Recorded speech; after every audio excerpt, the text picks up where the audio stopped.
thank you everyone for coming. Really appreciate you being here.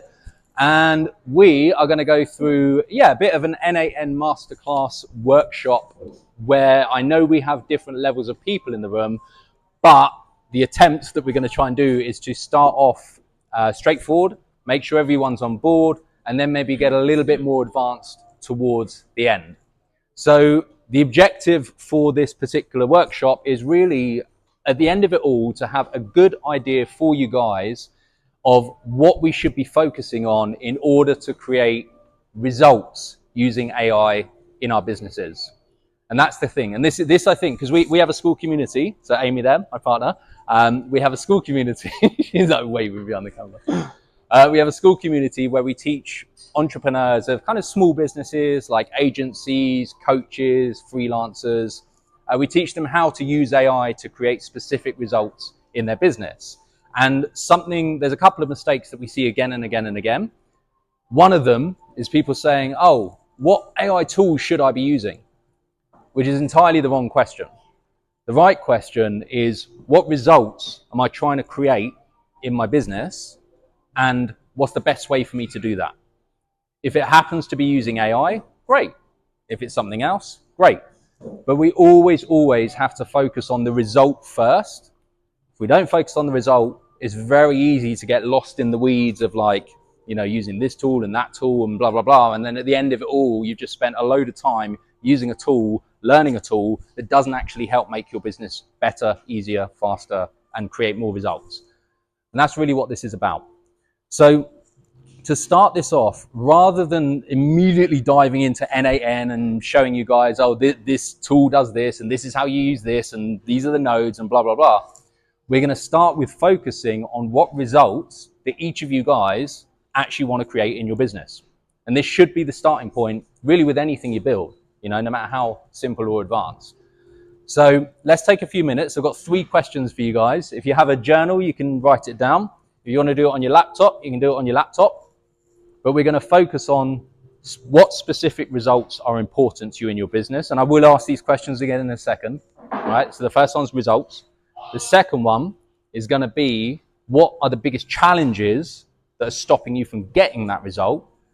And then the third one is going to be, what one thing, if you learned how to do it today, would help you create that result immediately?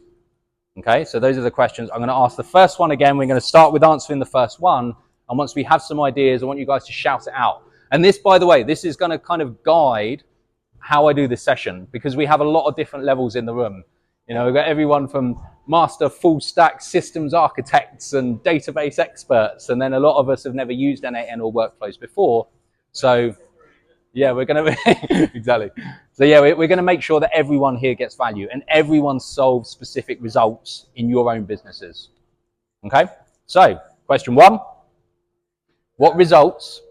Sorry for interrupting. I just maybe we can put the mic and stuff before you're ready? I should have audio on that. I can also double mic up if you want to clip me on. Yeah. Maybe that side there. That's all right. I think it'll be good, yeah. Yeah, just in case. Always a backup. Thank you, man. Cool. So, question 1. What results would you love to create in your business?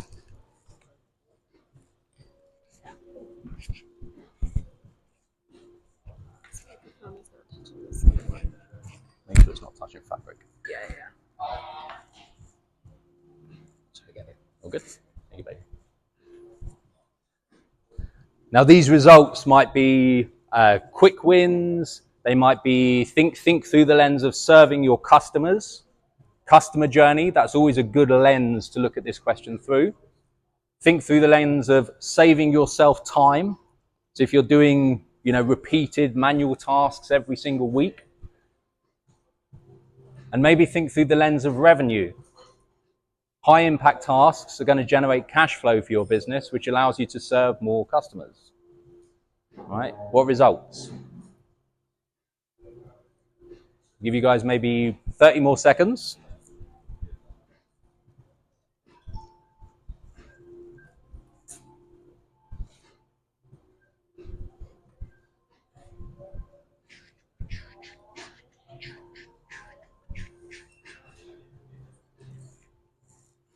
Cool. So who wants to shout out a couple of examples? One word, one sentence, whatever. What you got? Mo? More users using the application and the marketing content creation. Perfect. Automated marketing, content creation, and more users using the application. Perfect. What else? Streamlining social media. Streamlining social media. Perfect. Anything else? Customer outreach Yep. and lead generation. So that's the cold outreach prospecting agent that you talked about, and lead generation. Cool. Nice. Any more? Not really for us. Not being so much in the trenches. Yes. Perfect. We'll take two more. Ultimately is reach of people, so having a bigger impact. I'm working on health, so reach marketing type of thing. Okay. And the product as well, how to automate certain functional products and service. So there is some text and script I need to do in the therapy. Perfect. Or you can help kind of like assist therapy, like this type of thing, but how to do assisted therapy with AI. Brilliant. Makes sense. Good stuff. Maybe one more, and then we'll move on to the next question. If anyone's got anything.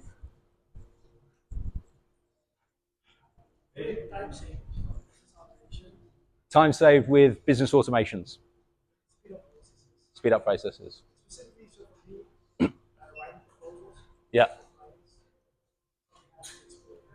Perfect. Okay, great example. So, thank you guys. Next question is going to be, what are the biggest challenges that are holding you back from creating those results? So whatever you wrote down for question 1, what's stopping you? And it might be, I don't know what I need to create that result. It might be, I don't have the right tools to create that result. It might be, I am creating that result, but not enough. Or I am creating that result, it's taking me too much time. Okay, so what are the challenges around those results that are holding you back?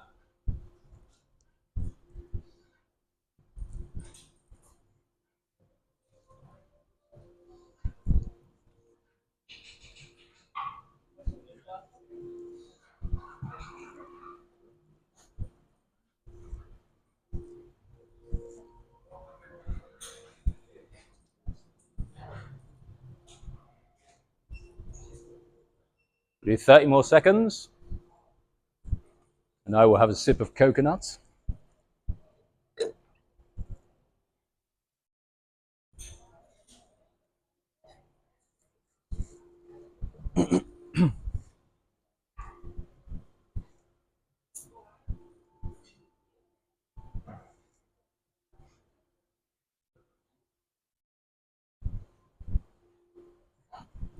Okay. Who's got some challenges they want to share? As you said, a lot of tools coming today. AI like generation every day. Yeah. And we are lost actually. We cannot follow up because we need a lot of time to understand which tool, which one is the better. When you start one, there is another one coming, so you have to choose another one. Can't keep up with the Right. pace. Yeah. Perfect. Too much information. Know which one is more efficient. Right. Great. Exactly. Who relates to that one? Too many tools, don't know which one to use. Every week, new things are released. Like, I cannot learn it all, right? I think all of us do. Okay. Especially helps to centralize everything and make it easier to deal with everyday tasks. Because Yes. sometimes we lose it. Exactly. We lose ourselves inside. Lose yourself. There is also the quality of the output. Yeah. So sometimes I'm taking half an hour to put in ChatGPT, but I could have taken my block notes and write the same text in that time. Right. Then I'm pissed off because not the perfect result I wanted, and then I didn't even learn too much from the process because I'm just doing everything with the AI. Yes. Perfect. Thank you. Is this for the menu? Yeah? It's something related to the output, which is the input. The big challenge is setting up the AI and training it to get the expected behavior. So Yes. how do you feed it industry best practices and domain knowledge? Perfect. Okay, so those two, again, I think a lot of us that have started dabbling in this stuff have experienced that feeling where you're trying to use AI to make your life easier, but it ends up taking more time and often producing a worse output than if you just did it yourself. And you're like, what's the point? Okay, all of us have felt that. So I think this is probably a good point or a good stage to make a couple of quick points around this. So point number one, we talk about this on our masterclasses. If you automate shit, you get 10 times more shit 10 times faster. And that is not useful for anyone. So the lesson here is whenever you're building any kind of workflow or AI system to solve a problem, create a result, you first of all must get the actual human process to a point where it's good.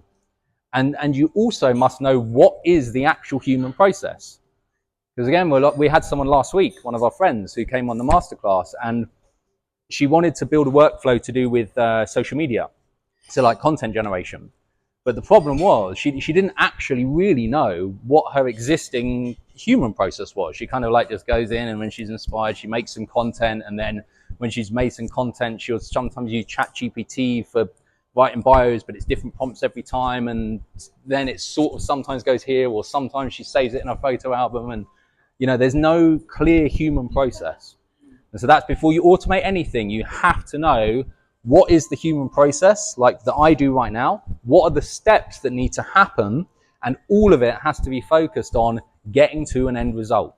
Once you can define that, now you're ready to start building a workflow or an automation, right? And these problems, these are the things that start to get solved when you're in that headspace and you're doing it through that lens.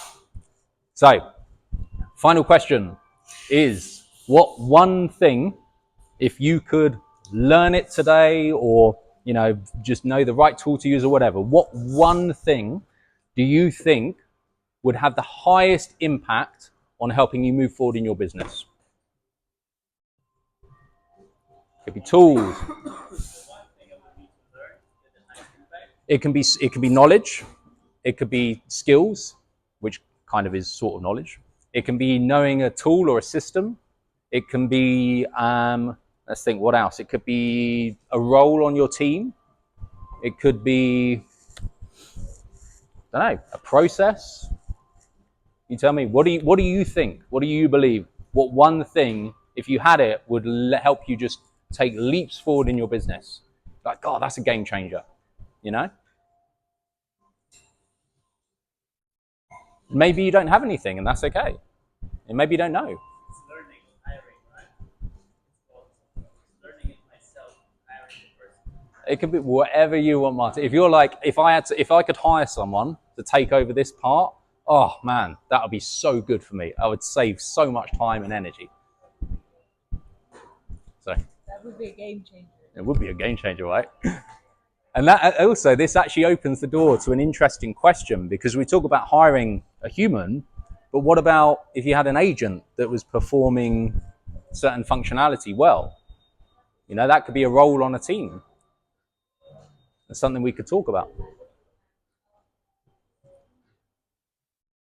Maybe like 20 more seconds.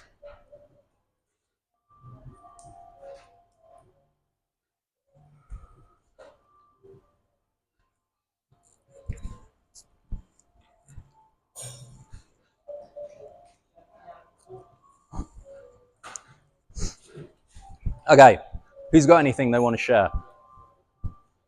I would say it goes back to the actual challenge Mm-hmm. that I have, which is creating a domain expert AI agent.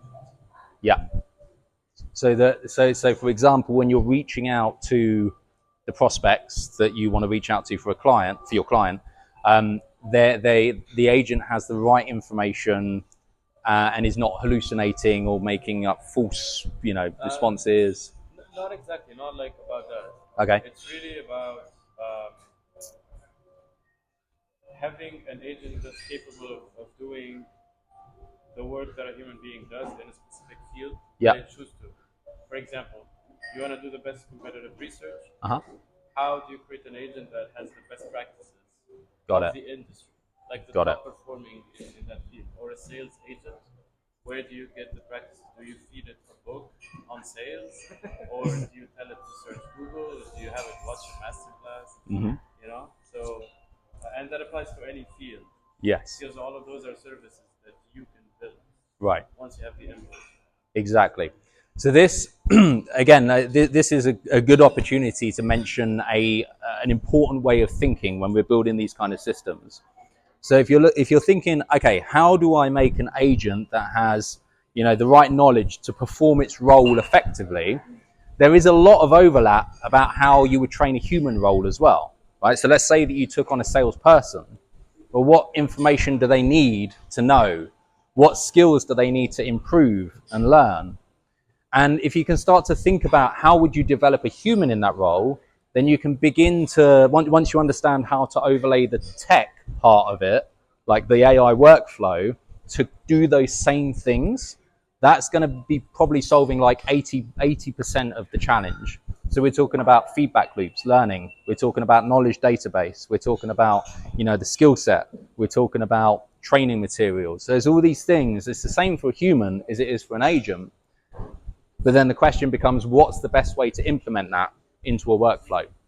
And like, you know, we've already had, for example, RAG is like a way of building a database so an agent can access information. That might be a part of it. I'm not going to go ahead too soon on down that rabbit hole, but you know, this is again, if you think of it through the lens of a human role first, it's going to go a long way to helping to think, okay, well, this is what I need to build for an agent. Make sense? Yeah, absolutely. Perfect. Yes. What type of tasks are agents good at? In the sense that I want to write a poem with ChatGPT. Yeah. Very creative task. Uh-huh. Output is shit. Because he's highly non-emotional and using some weird words. Yeah. So I feel like on the creative side, I would start using AI at the moment. But when it's very processed, let's say market research, looking at competitors, there is frameworks of like compiling. You already know I want tables, bullets, blah blah blah. Yeah. There are a lot of frameworks from big consulting out there. Yeah. And then come back to them is that okay, now I can improve a bit more that market research. It's already very good at it's like gathering of information, compiling. So where do you see Asian being good and where they're not good? Perfect. I have a bit of coconut in my mouth. Sorry about that. Okay. So this is a great opportunity to talk about one of the other big things that we often see in our community, which is that a lot of the time people try to go from zero AI in a process, a human process, to 100% AI in a process, which is a big mistake. Like 95% of the time, that's not going to work. It's going to create a lot of problems because you've got too many moving parts going on at once. So a much better approach, always in our experience, is to go from, let's say, 100% human to like 50% human, 50% AI. The hybrid workflow is almost always going to be your stepping stone towards maybe full automation. But to answer your question, there's going to be parts of the process that a human is intrinsically better at. And also, there's going to be parts of the process where, as like, for example, a business owner, there'll be high impact, high leverage points where really you are needed for that process. And like Martin and I over there, we've had a conversation about this before. You know, there's parts in any workflow where the human bit, like what's the high impact human bit and how do you automate around that? Because let's take, for example, a sales role. Now in a sales role, you could maybe build an AI agent that has sales conversations with a prospect. Based on the current state of technology, are they going to be as good as a high-performing human closer? Probably not. Are human beings going to relate to that agent emotionally in the same way that they would a human? Are those psychological buying triggers going to be hit in the same way? Probably not. And so if you're looking at like a sales role, right, the key thing you want to look at is how do I get the human to do more of the stuff that the human's really good at by taking away all of the other stuff that is like time consuming. So again, a client of mine, we were working on solving this problem to stop him having to manually type notes in the CRM, upload database, schedule prospecting calls by like emailing back and forth, book him in the calendar, blah, blah, blah, prospecting. Like all of these things are things that an agent can do so that he, in his role, is just spending more time on the phone with clients, right? So the hybrid workflow enables him to do that. And that's really what we want to focus on, because think of it like this. If you have a human in a role in your company, and you can take away even just 50% of their time doing menial admin or low impact tasks, you then double their output capacity by giving them twice as long to do the high impact stuff, right? So a salesperson's target might be, I don't know, for your business, you might have a quarter of $1,000,000 a year as the salesperson's target. If you can then double their output, well, now that one salesperson's worth $500,000 a year. That's a much, much, much higher revenue potential just by automating half of the role, right? And it will probably produce a better result than trying to automate the actual sales part of that role. Okay? The reality, you cannot have 100% AI. You can. If I look at the business, there is some processes like shaking hands and doing a deal, for instance. Right. If I send a robot with AI, Maybe, but probably better to start hybrid, because you can always bit by bit include more and more and more automation. Because what's going to happen is once you take someone's role down to 50% is hybrid, 50% is AI and 50% is human, well then once they're doing that 50% human effectively, you can then look at that role and go, okay, well where's the high impact and where's the low impact in that?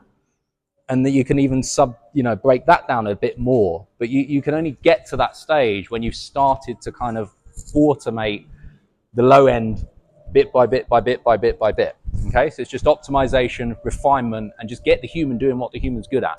Creative stuff, conversation stuff, human relationship stuff. That's the part that humans are still going to excel at.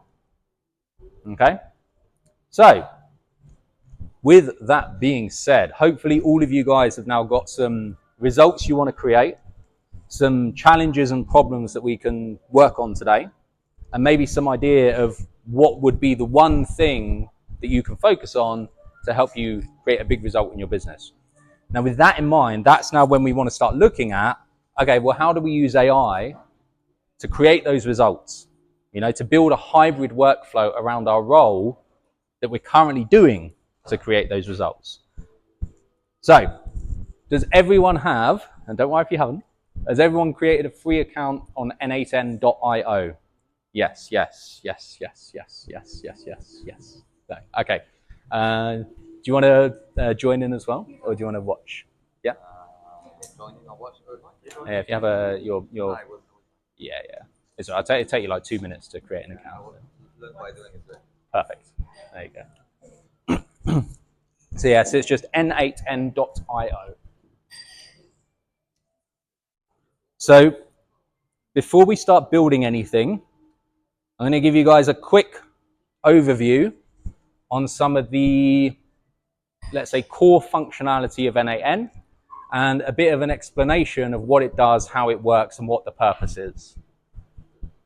So in simple terms, what n8n allows you to do, and this is going to be, so just a quick caveat, for any of you guys in the room who are, let's say, more technically inclined, I'm going to oversimplify things and probably say things that are technically incorrect for this demonstration.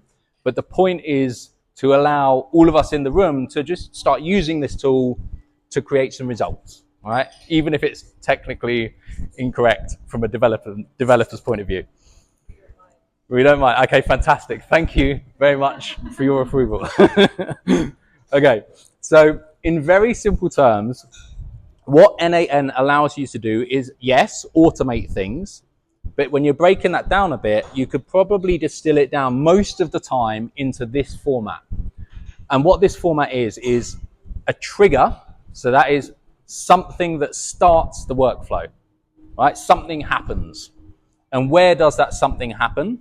Well, it can be in any systems and tools that you currently use, like your CRM system or your Google Sheets database of your customers, or when you click the workflow, that's a trigger. So the first stage is what makes this thing start. Now, before talking about the middle bits here, I want to highlight, I think, a way of thinking that will help reduce this learning curve quite a lot. And that is start with the end in mind. Now, what I mean by that is that if you focus on the result, what am I trying to do? And you can then go backwards from that, it's going to save you a lot of time trying to figure out the middle bit. Again, I'll explain this in a minute. But if you, for example, again, our friend on the masterclass last week, I helped her build a simple content generation workflow. All it does is when she adds a description of a video to a Google Sheets database, that triggers the workflow. And then it goes into an agent step, which rewrites her description into a description of the video that's going to be overlaid over the top, and then 3 caption ideas. So very simple, just a starting point. But she had trouble with making the agent output the right information because she wasn't thinking about, well, what am I actually trying to do at the end? And at the end, what she wanted is that information added to the spreadsheet in new columns. So she could look at the spreadsheet and go, okay, so here's the content piece, here's the caption overlay, and I'm going to choose one of these captions for when I just post it to Instagram. All right, so it's hybrid process, still quite manual, but this is the first stepping stone. Just automate the part of it where she's like sitting there going, okay, well, what captions can I make using this description? Let me think. You go ChatGPT, copy, give me 10 caption ideas, paste, Let's automate that bit, right? But she struggled because she wasn't thinking, what's the last step? How do we get the output to give us what we want? So if you think of the last step, you go, okay, at the end, I want my result to be this information in this spreadsheet. And if I can make an agent do the bit in the middle instead of having to go and copy paste, which actually takes quite a bit of time, that's going to save me 10 minutes on this task every time I do it every day or something like that. Okay? So think with the end in mind. What's the output I want? Then we can work backwards. So what are these nodes? And what is a node? A node is basically a step in your workflow where, again, something happens. So we talked briefly about trigger nodes. So, for example, you could have when a message is received, when you click it, when another workflow triggers it. It's a bit more advanced, so you won't go through that one now. When it's on a schedule, so every day at 6 p.m., or when a row is added to Google Sheets, start the workflow, pull it from the Google Sheet and do stuff with it. All right, so trigger. The next step is then going to be, well, what do you want to do when the workflow starts? So give you an example. For this demonstration, we're going to use Google Sheets a lot because I think most people probably use Google Sheets to some extent, like you know what a spreadsheet is going to help understand, you know, the concept of how this works. So in that example, we say a row has been added to Google Sheets. And let's say it's a description for your content piece, right? Then what happens? Well, then when the row's added, the next stage would be we need to get the data. Okay, how do we get the data? I'm going to show you that. That's an action in an app. Then you go, well, what do you want to do with the data? Well, I want to then give it to an AI that's going to give me 3 ideas, you know, for captions for this content piece. Okay, so that would then be an AI agent. And then at the end of it, what do you want to do when the AI agent says stuff? Like with what are you going to do with the output? Okay, we're going to send it back to Google Sheets. And each of these nodes does one of those steps in the process. And again, to simplify this is why when I said earlier, you've got to know the human process, because if you know what your human process is to do this, you know what the nodes are, because the nodes just mirror your human process. Again, I'll give you an example. One moment, please.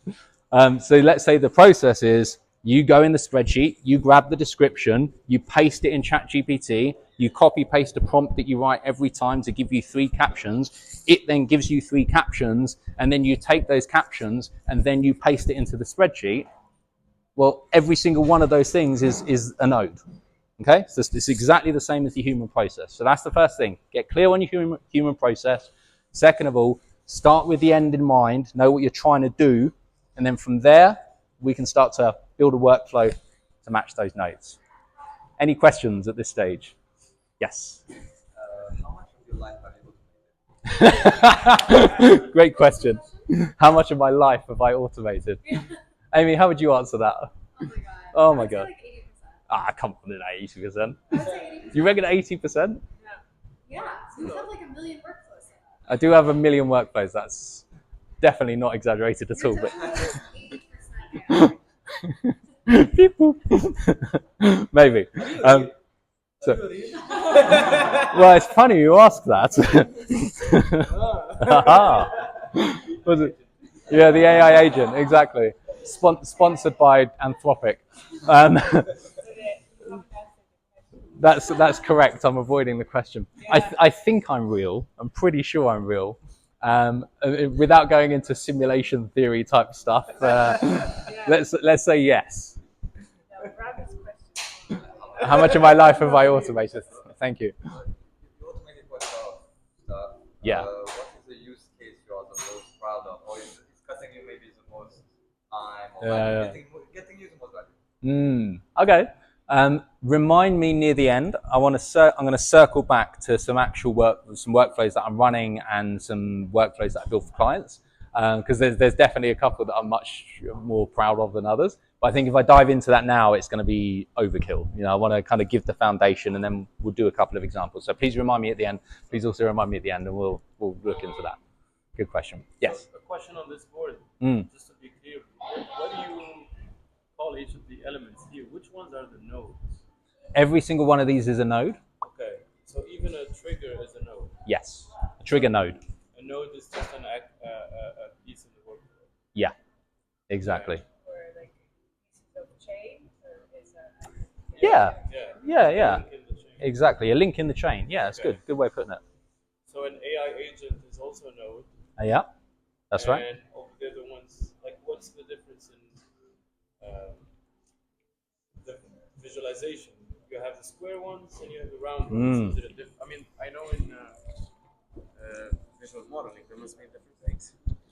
Well, let's look at some specific examples. So I will talk through quickly, and again, this is recorded, so perfect. So what I'm going to do then is I'm going to whiz through a description of each of these nodes and what they are, and don't worry if you miss anything or you're like, I've forgotten what this does and that does. We'll make sure that at some point after this, you have the recording where you can review this explanation. And also, this is the kind of thing, if you go on YouTube and type quick n8n crash course or something like that, is how I learn. Right? There's tons of videos that are like 30 minutes long, and they basically talk about the most common nodes that you'd use and how you'd use them. So let me run through some explanations, and don't worry if you get lost. It's okay. Right. So chat trigger node. This particular node here is essentially the one that you would use when you're building the workflow and testing. So it's how you would chat with an agent. And then you will swap this out when you build a live agent to, let's say, a WhatsApp trigger node through a system called Twilio, which allows you to send WhatsApp messages or SMS messages. You might swap it out with a Gmail trigger node, which would be, you can set up on an email received. You might swap it out with a webhook trigger node. So a webhook is, think of it like a web address that machines use to send information to. So we go to www. As a human, but machines can use webhooks where they send data to. So, for example, if you're building a prospecting agent, you might say, okay, well, when a message is received over here, send that message via webhook to this guy. And it has a webhook address, right? And so that might be a trigger node. So each of these trigger nodes, again, will be triggered on a specific scenario, like a schedule once a day or row added on Google Sheets. And then let me talk about some of these most common nodes. Yes, Amy? I think you also had a question on the shapes of the nodes. Yeah. Yeah, meaning like And then- it has to do with the functionality of the type of the node. So what does each represent? Yeah. We'll come to that on the agent part. It's okay if one is like half circle, half square. I just want to know what it does. Sure. A half circle is always a trigger node. Yeah. Okay. Right? So always, trigger node is the thing that starts the workflow. and that's the half circle. Square nodes in the middle cannot trigger a workflow, but a trigger node will then go into a square node. So that's basically the middle of the workflow. And you can have workflows that are as big as you can imagine up until the point where it can't process like the amount of stuff going on. And some of them, I think both of us have, for example, built some, was it Alex, is that right? Yes. Yeah, we built, I've seen a couple of his, he's shown me before we started. We built some pretty big beasts. And that's when, you start to learn about sub workflows, for example. So when they start getting too big, you're like, okay, I need to break these down into separate steps. I don't know if you remember the first agent that I built. The thing was just like an absolute monster, and it was just, I'm running it, and it's just like lagging. It's like too slow, and okay. So it was basically an entire prospecting, cold email, and conversation thing on one screen, which was like, it's just insane. It was too much. So now I break it down into different steps. But anyway, so let me carry on with this. Common nodes, squares are in the middle of a workflow, and there's an absolute load of different ways that you can use data, split data, aggregate data, lots and lots and lots of different things, but I've just added the ones that I most commonly use. The top two are by far the most common. So this guy here, you will use this all the time, constantly. This is called a set node, right? So you're setting fields. And what would typically happen in best practices is something triggers the workflow, and then the set node will allow you to basically say, I want this data to be displayed in this way. So the point of this is that, let's say you get data coming in from a webhook, right? So an example might be someone sends an SMS to an SMS service. That service then sends the data to the webhook. The way that service sends the data is going to look a certain way, and it might not be how you want it to look to map it to a spreadsheet. So what a set node allows you to do is say, take the data that looks this way and make it look this way so that I can do the things I need to do with it. That's essentially what the set node is doing. You're basically saying, this is how I want the data to look. Okay? And then the code node, this guy here, don't be intimidated. I do not code. I do not know how to write code, but I do know how to ask ChatGPT or Claude how to write code for me. And that is what I do all of the time.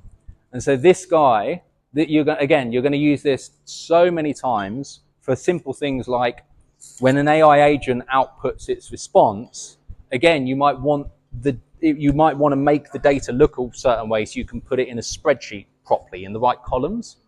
And so you would just go to, let's say, ChatGPT, like manually type it, just say, hey, write me a code node for n8n to take this input, and then just copy the input example, and output it in this format. And then it'll go, okay, here's your code, blah, blah, blah, and you literally just copy paste it into the code node. So again, you just use that all the time. It's going to help you map data. And this will become clear. We're going to run through an example, a very simple workflow as an example. And this is hopefully going to make a little bit more sense for anyone that's never used it before. The next one, so there's two variations that you could use for conditions. So a condition is if and or, right? So an if condition would say, if this, go this way, if that, go that way. Now an if node is always true or false. So if this, true, if that, false. But a switch node basically does the same thing, but with more functionality, and you can specify. So if this, say appointment booked, if that, then appointment not booked, or if that, then prospect not replied. And you can build that like 8 variables that go different ways for different things. So we use a lot of those for Amy's got a service-based business in Los Angeles, and we have like, 6 customer onboarding steps. And so we use switch nodes to say, well, what stage is the customer at? If they're that stage, do this. If they're that stage, do that. If they're that stage, do that. And that can, it might be send them SMSs. It might be add them to this database. It might be whatever, like whatever you need. Focus on the result, what you're trying to do, okay? So this guy, again, you'll use this all the time. If node, you don't really need to use because you got the switch node. Switch is better. Does all an if node does, and it's easier to remember. Limit you might need this if you're dealing with a lot of data. So again, our friend Elena, who we were helping with this content generation workflow, she was pulling the data out of her Google Sheet, but the problem was she's pulling in like 27 rows in one go, and then she accidentally duplicated it, and then she's running 500 items through the workflow. Like, okay, Elena, stop. So a limit node is just say, for example, just put through one item while I'm testing, so I'm not, constantly trying to accidentally put in 500 in one go. So it's just a useful thing to use.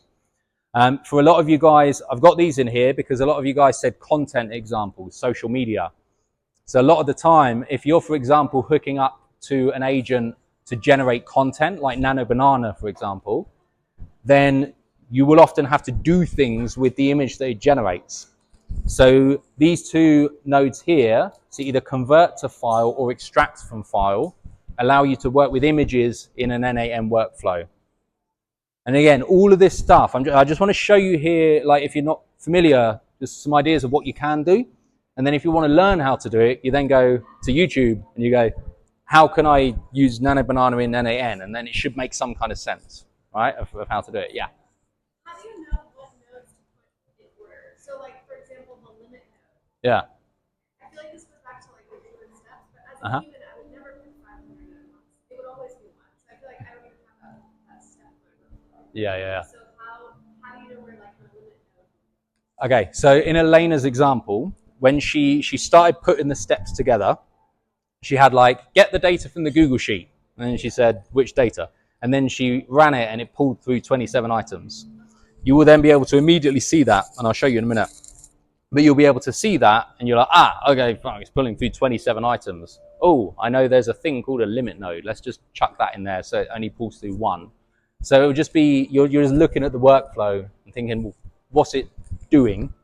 And then what tools do you have at your disposal to create the result you want? That make sense? So it's surrounding like data input or extraction. Like we would tack that onto something like that. As an example. So let's say you're like, you would look at a spreadsheet and go, I want one item. Right? You wouldn't look at a spreadsheet and go, I have to download every single item in the spreadsheet into my brain. You go, well, let's just pick an item. So a limit is basically saying, pick an item, pick one item, right? Just while we're testing. Okay?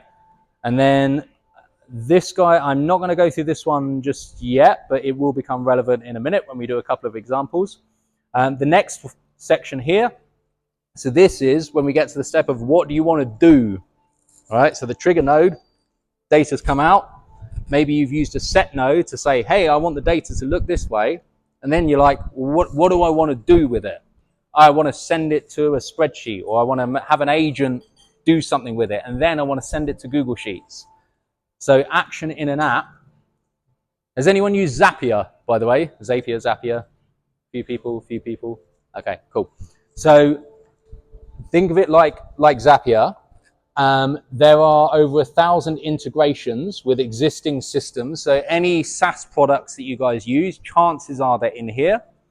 But if you don't have a SaaS product, then this node here is called a HTTP request node. Again, sounds very technical, but it's once you get your head around how to use it, you're essentially hooking up via something called API to an existing system.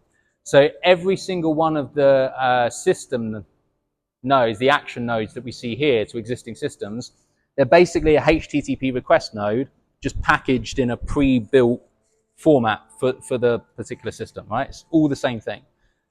So this guy here, if you don't have a pre-built integration, you can always use this. And again, don't panic, just have an AI like ChatGPT or Claude or whatever, say, walk me through how to connect to Zoho via API using a HTTP request node in n8n. And it will say, do this, copy this, paste this, get API key here, copy, paste, done.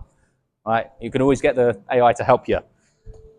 So this is the main part. This is why we're using a lot of the time these workflows. You want AI to do something with the data that you're extracting or using or whatever.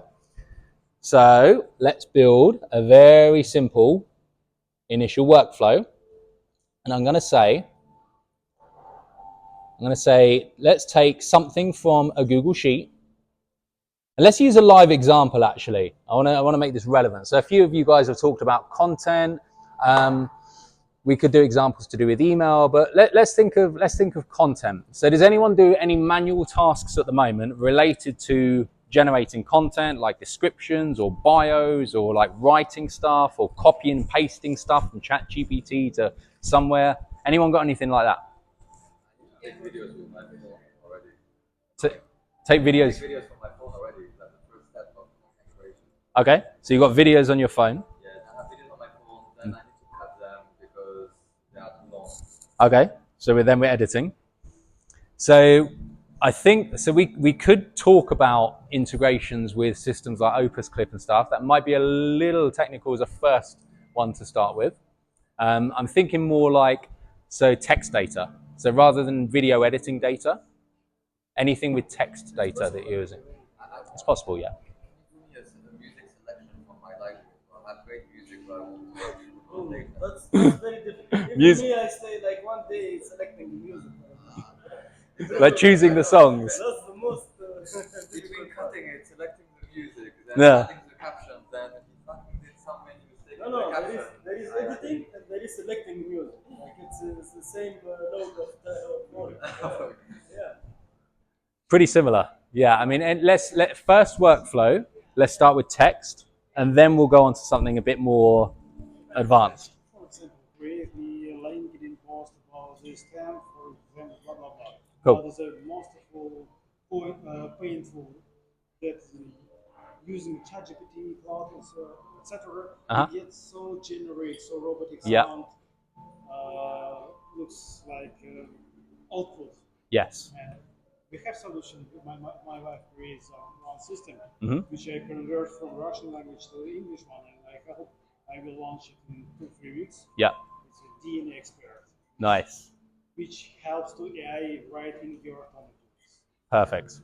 Great. Okay, let's use that as an example, a LinkedIn content generation workflow. So what we're going to do, first of all, is I'm going to create just a dummy sheet. Doesn't matter where it is. Let me just go in any folder. And I'm just going to do like Google Sheet. And so again, start with the end in mind. This is what we're doing here. What information do we want to have at the end of this? So we might want a LinkedIn content piece written that we can then automatically post to LinkedIn. Now, there's a few different ways to do this. I'd like to have a picture for this post. Yep. Text. Yep. And it should be after generated. Uh-huh. Goes to me to suggestion. Okay, publish or not. Got it. If yes, publish, then go to automatically to my LinkedIn and publish it with a picture. Cool. This is the way. That's the way. And, So- I'm gonna add to that. It has to be done according to the LinkedIn algorithm in order to be an engaging post Uh-huh. that results in likes. Okay. Cool. All right. So in that case, if we're going to use a spreadsheet for this, and there's a few different formats that we can use, but a spreadsheet is an easier way to start. All right. We can just have the columns of the information that you want. Now, some of those columns might be filled by you to start the workflow off. Some of those columns might be the workflow putting information into those columns. Okay. So the first thing we're going to start with, and if you want to follow along, this will be a good exercise now for all of you guys. Just create a Google Sheet, and we're gonna build this workflow in n8n together as we go.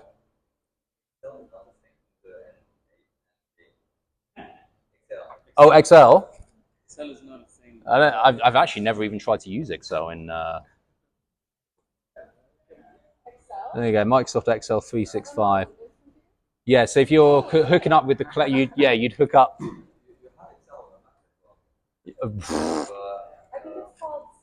No, we have a really budget rubbish version, so we all use Sheet. Best way to use online tools. If you use Excel, you need to use OneDrive. Excel is for financial. It's for financial analysis. Yeah. Wall Street. It's set up on Excel. If you want to use Excel, But Excel is sheet. The same, but just online. This is an online Excel, by the way. Like everything is live. It does look like there's a Microsoft Excel.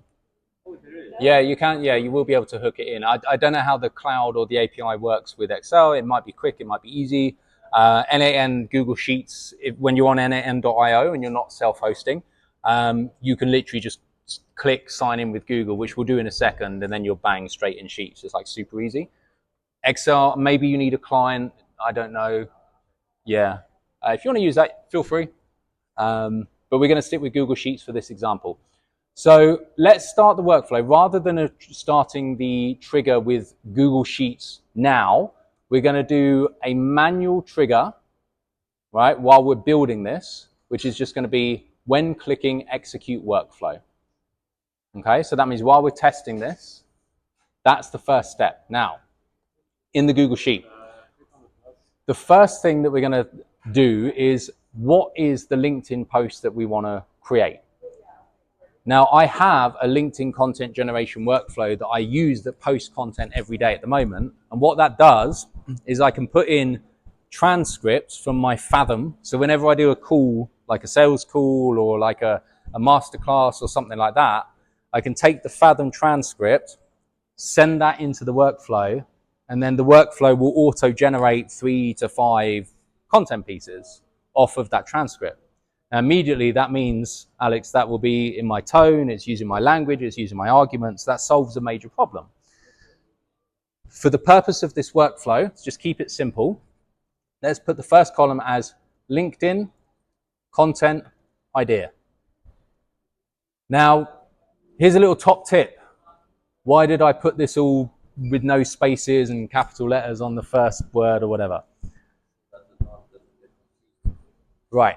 So when you're mapping data, when you're mapping data, so JavaScript is a coding language, and you'll see in n8n, you'll see JSON a lot. And we'll touch on what that is. You don't need to necessarily learn how to write JSON. Who is JSON? Developer jokes. Haha. He had to. But it stands for JavaScript Object Notation.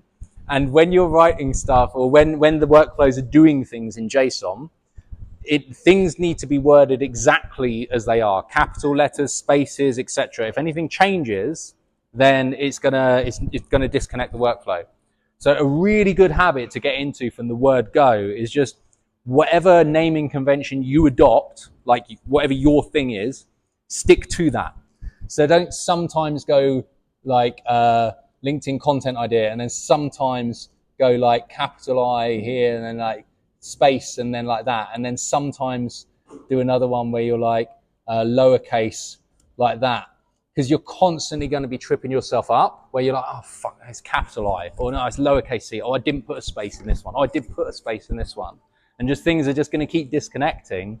So for me, I just always, out of habit now, I just use one word, capitals on the first word, and then I know when I'm building a workflow, I can just type in what the parameter is and not have to keep checking, oh, what did I put this time? Or what's this workflow doing? And blah, blah, blah. All right, just a little top tip. So LinkedIn content ideas. So for the purpose of this workflow, let's manually, so as we build this, let's manually write something in. Okay, and then we're going to build, and then we can change the first step once we've built it to have a better input step afterwards. So let's say, let me think. Have you got any specific examples, Alex? If not, I could just make something up. In any industry, sectors, crypto maybe?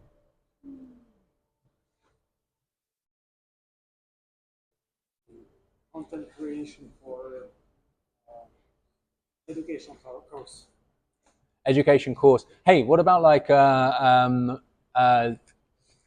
top tips for starting to invest in Bitcoin or something like that? Whatever. Cool.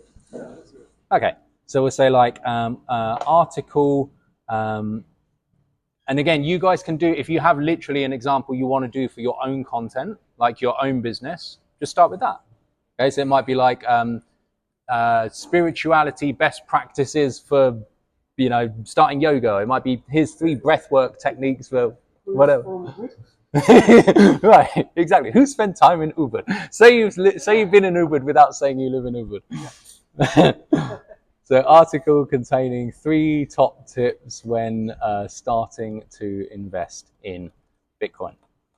So this is another thing as well. I'm just going to quickly pause and just say something. So we talked about hybrid workflows, like half human, half AI. But another good way of thinking to help get started is you might not have in your head what the end-to-end workflow is going to look like. So you might be like, okay, I know I want to use this to create content somehow.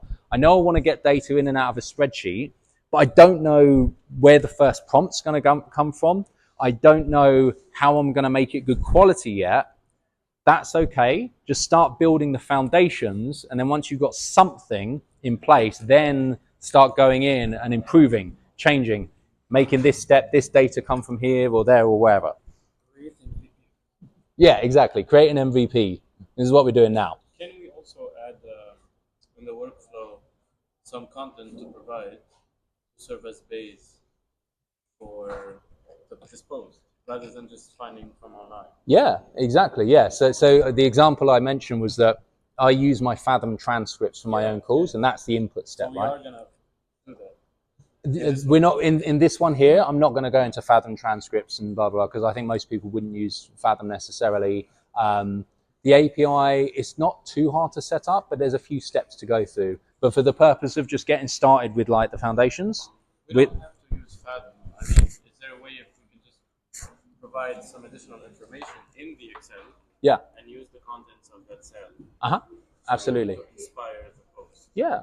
Exactly. So if you want to put in like 3 different columns, 4 different columns. So one might be the idea.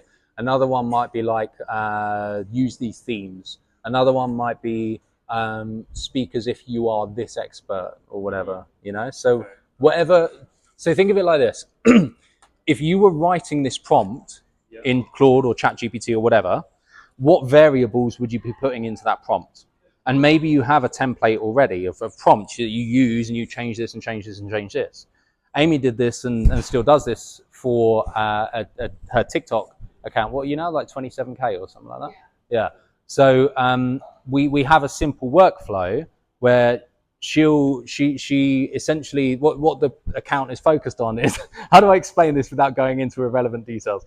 It's like ASMR AI videos relating to different countries of the world.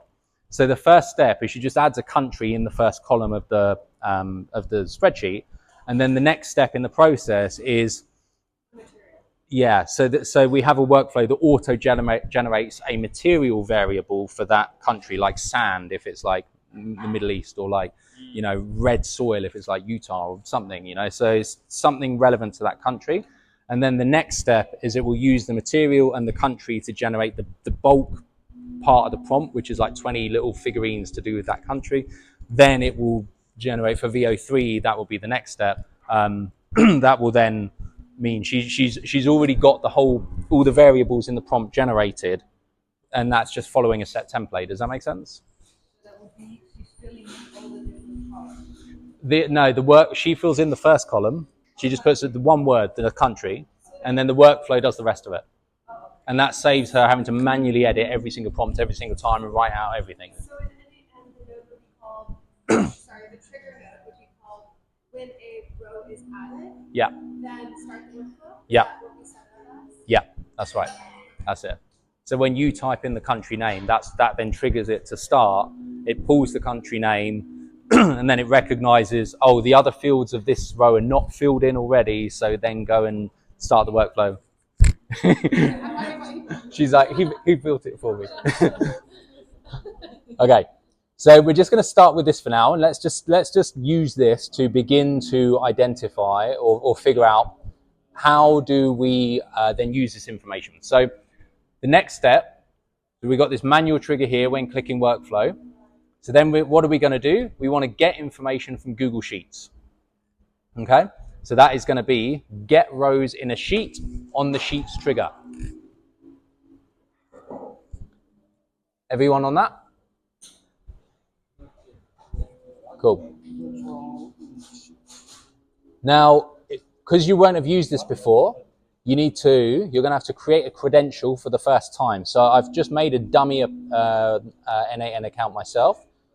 so that I can show you exactly what this looks like. And you can follow along. I might even just build it in here actually. So get rows and sheets. So you should see this. So you will have credential to connect with, and then you won't have a credential in there if you've never used n8n before. So we're going to create new credential. You're going to use auth2, and you can just click sign in with Google. How did you get there? Sorry, so that was on, so go click the little plus guy there, that's it. And then type in sheets. Yeah, so I skipped over that. So often I don't go through the menu on the nodes to find the node. So click add first step. I just use the little search bar, so I'll just type Google Sheets. Yeah, manual trigger, that's it. And then click the plus, little plus guy there, that's it. And then type sheets. And then it's get rows in sheet. Why is it get rows? So when you start dealing with APIs, they use post and get language quite a lot. So post basically means send information somewhere. Get means get information from somewhere. Okay. From So column A. we're going to tell it column A in a minute, yes. But we're getting the information from the sheet. So the trigger is when we start the workflow, right? So that we're testing it. We want to be in control of when we start it for while we're testing.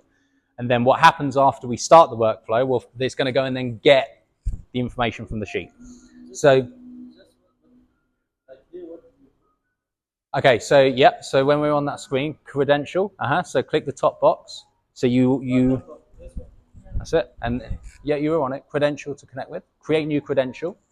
That's it. And then sign in with Google. Just choose your Google account. And it should say, nice work. You've connected your first external app to n8n. Woo! There you go. Keep building. And it should say green account connected once you've chosen your Google account. Select all. On the permissions, click authorize. That's it. Connection successful. Yep. Cool. When that's done, click off of that. You're now connected to your Google Sheets account. So the operation should say get rows already because we were choosing get rows in sheets. See that there? This is what are we doing? We're getting rows.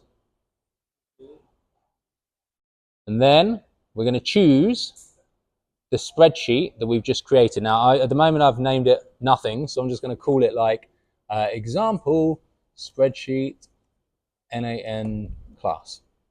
Okay? And then if I refresh that, I'm just going to change that so it'll refresh. There you go.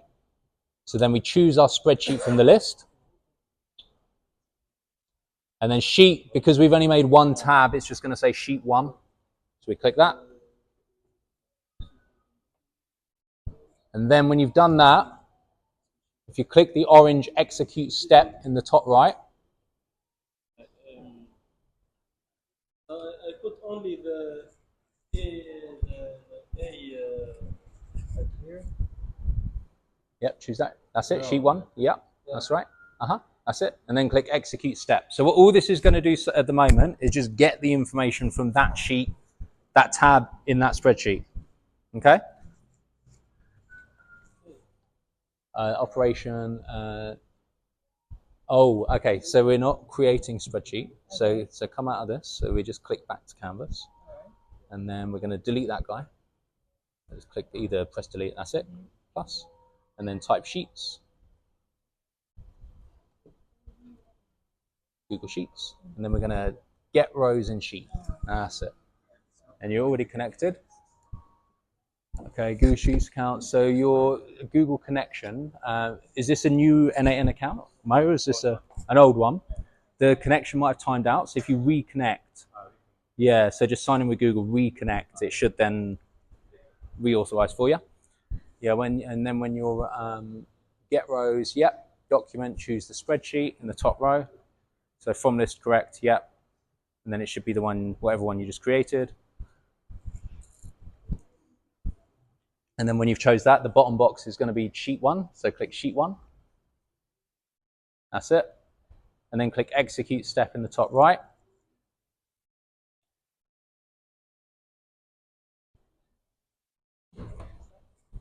You got execute step. So click execute, orange box in the top right. That's it. Cool. And now you've pulled through some data. So if you click, does everyone see the little JSON box in the top right-hand corner? Yeah, back to Canvas, that's right. So yeah, so we're going to show this information in JSON. JavaScript object notation. Who's JSON? And when you're looking at the workflow now, you should see two green ticks. Okay? So what that means, it means the trigger happened, we clicked execute workflow, then it went into the spreadsheet, and then it pulled that data out. So what we're going to do now, we're going to click the plus sign just here to the right of the sheet. We're going to add another node. What do we want to do next? Well, next, it's good practice to set. So we're going to type set in that top search box. Set. That's the edit field set node, the little blue guy. Okay? We're going to click him, and then when we're looking at the input data, so you always, this is a format in n8n that will basically apply for everything you ever do.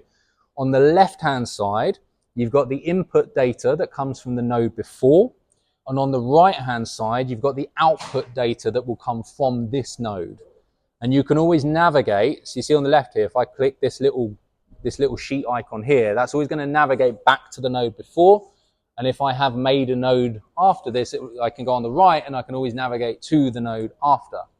All right, so just always remember, left side is input data, right side is output data. So what we're going to do, if you watch the screen, guys, so this is something that will save you a lot of time in n8n. Watch the screen, my screen, okay? So we're going to drag this guy here, do you see that?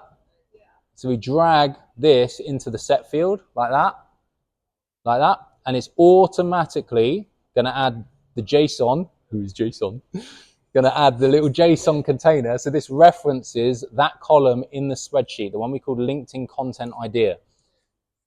All right, so when I execute this set node step, it's outputting, okay, the LinkedIn content idea is this.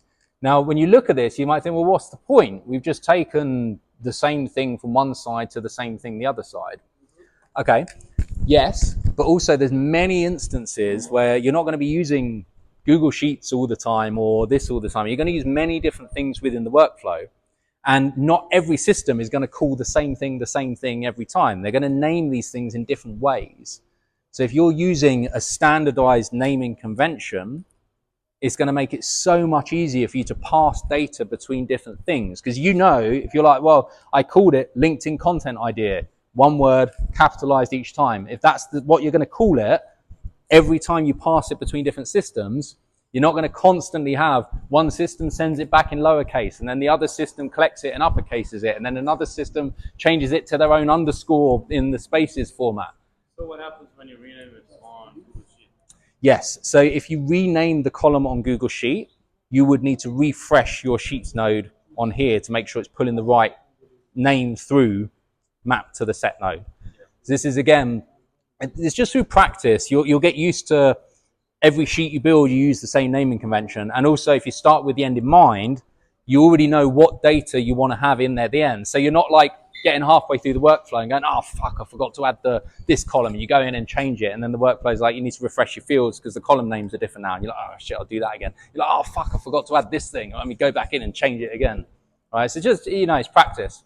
If you have your spreadsheet of what you want, you start with the end in mind, which I know we haven't done while I'm demonstrating this, but just remember the lesson. It's going to make it a lot easier when you build this that you've already got the columns you need because you already know what this workflow is going to do from the word go. Okay? So we've got a LinkedIn content idea out of our spreadsheet. Now what do we want to do with it? We want to have an AI agent do something with this. So we click the little plus. If you execute step in the top right there. Oh, after you, sorry. Okay, so let me just, if you delete this guy here, see that little delete, yep. And then drag, just click and drag LinkedIn content idea from the name, just click and drag, that's it, yep, click and drag, no, nearly. Yep, and drop it in, no, sorry. We delete this guy there. So you can type it manually, but if you just drag the whole thing into this, there you go, field. So you see what it did? it's got the name LinkedIn content idea. That's the name of the container. And this little green JSON bit, this means we're referencing what is the value of this container there. And if you click on it, so you can see how the actual output, the result is what the text is in the spreadsheet. So it's just kind of automatically mapping it. Okay, so execute. Right, so let's add an AI agent. Now, there's two types, if you guys remember, there's two types of AI agents that you will typically use, these two here, in n8n. So let me quickly explain the differences and why you'd use each one in a certain scenario. So a basic LLM chain, which is this guy, is if you're literally putting something in, doing something, having the agent do something, and then outputting. And you're just running data through it again and again and again. It doesn't need memory. It doesn't need to know anything of what happened before. It's literally just data in, data out, data in, data out, data in, data out.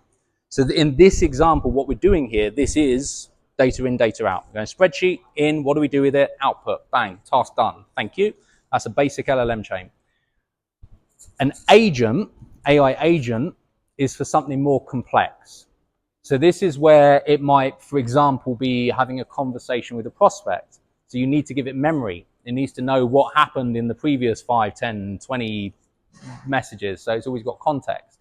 You might want it to access other tools. So you can tell an AI agent, go into my Google Calendar and book an appointment for the time the prospect requested. So you can hook up a tool to the agent. Okay?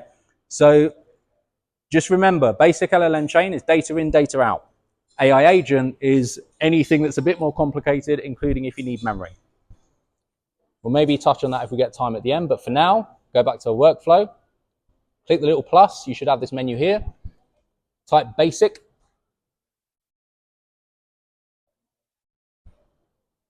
And then you should see basic LLM chain.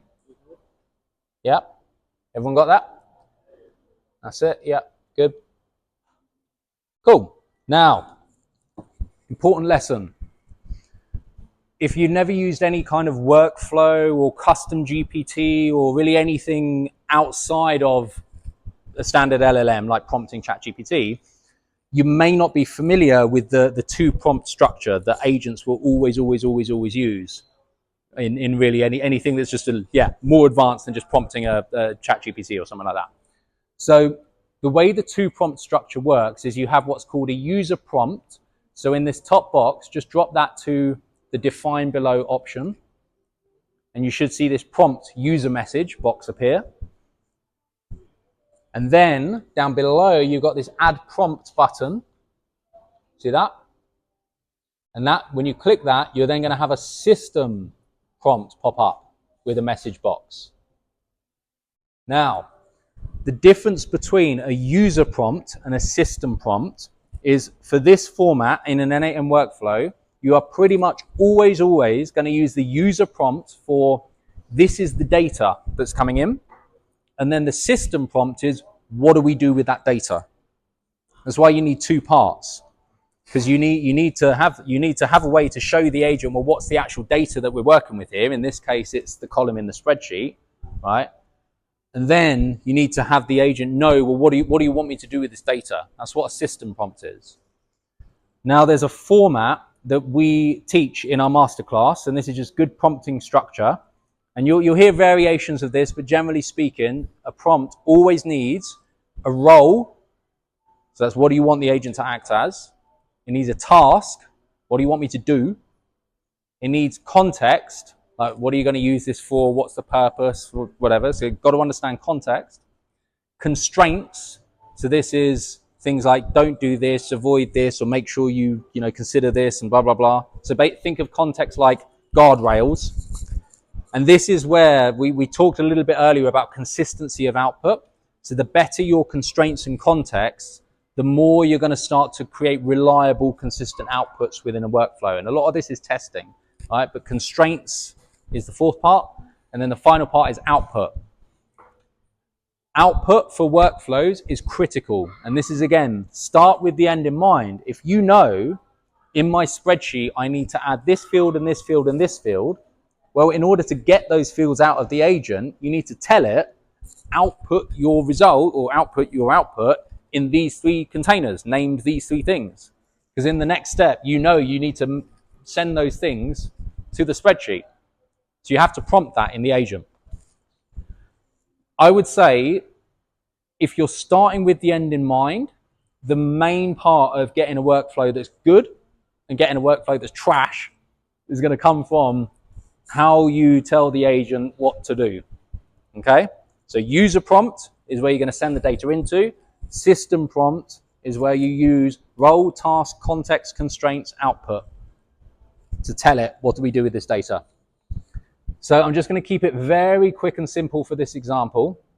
If you want to, so in the top box, we're going to drag in. So again, you see me dragging from the left-hand side. We're going to drag in LinkedIn content idea into the user prompt. So this is where we're sending in the data to the agent.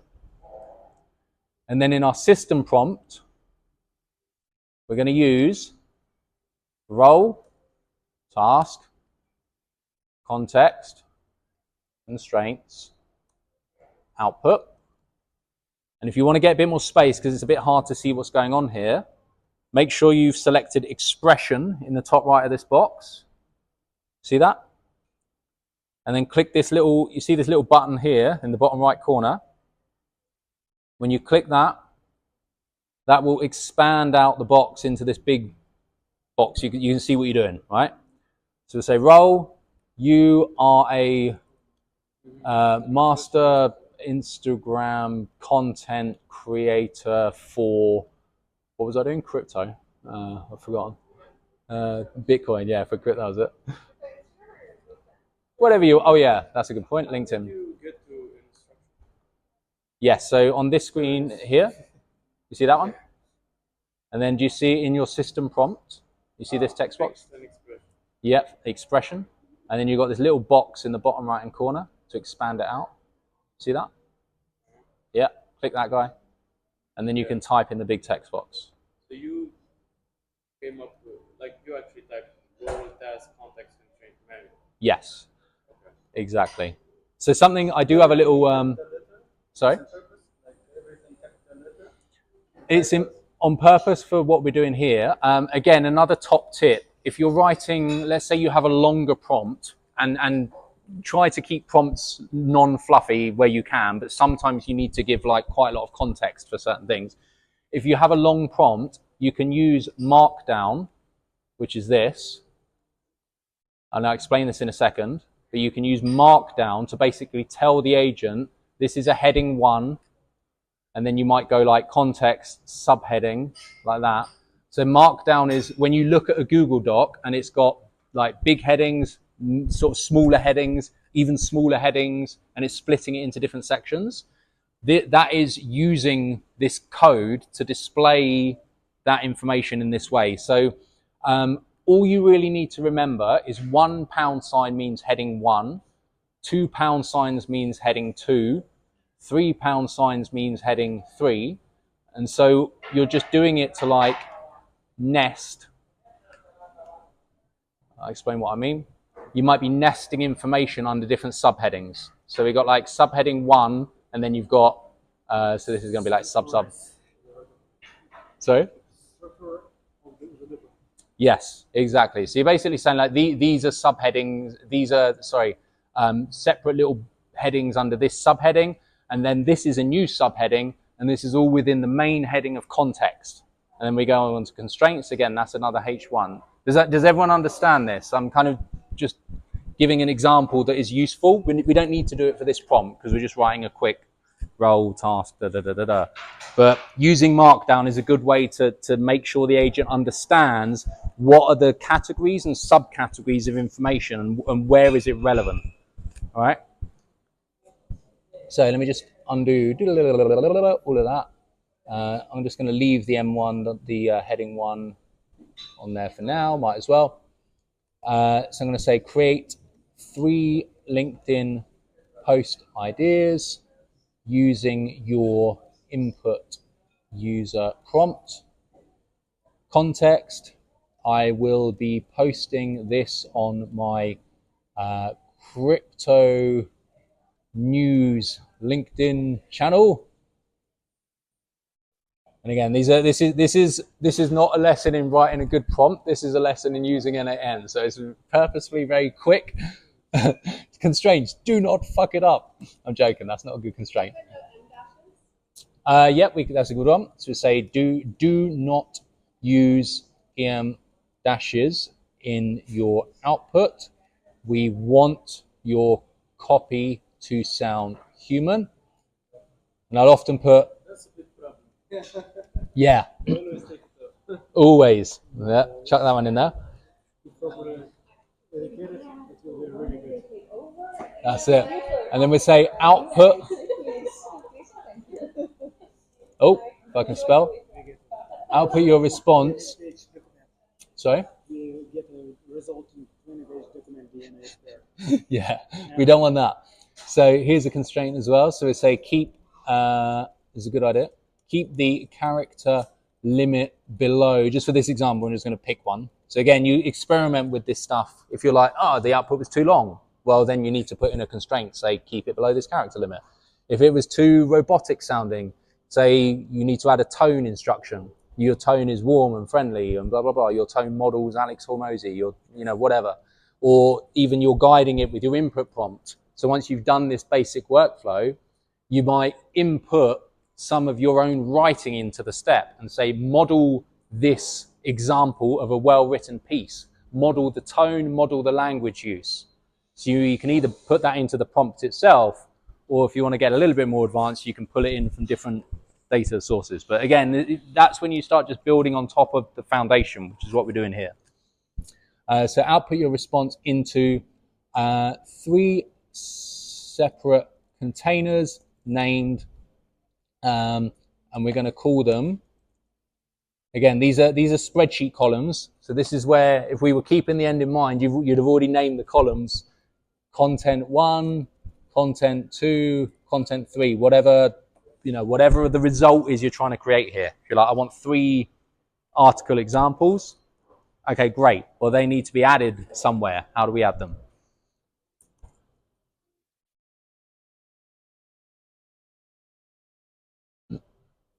Cool. So we got a role, we got a task, we got context, we got some constraints, and we've got an output.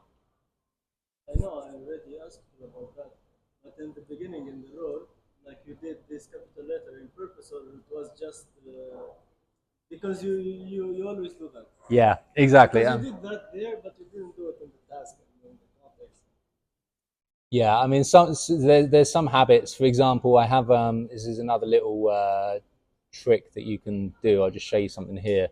Let's just make this in a. Ignore me for a second, everyone. I'm just going to show something. But I have a shortcut expression for like various things. So if I want to, for example, just not have to type this every time, I just type RTCCO, and in my Mac settings, I've added a what's it called? Not predictive text. It's like autofill or something. Yeah. So when I type that, I can literally just go RTCCO, and then it's already by definition, by default, it's actually formatted like crap for some reason, but it's already like in there, So you can do that as well. If there's like formats that you want to just use it as a template, just give yourself a shortcut key. Yes. Yes. That's right. How does the output know to put it in which cells on the spreadsheet? Cool. So this is, I probably should have done this in order just to avoid any confusion. I'm going to call this content 1, content 2, and if you guys copy this as well, content 3. So we just prompted the agent to output its response into 3 containers named content 1, content 2, and content 3. Right, so when in the final 2 steps, when we map what the agent says to the spreadsheet column, we just drag content 1 into content 1 and content 2 into content 2. Right, exactly. Okay? So does everybody have... Too quick. Just This one here? yeah. That one? Okay.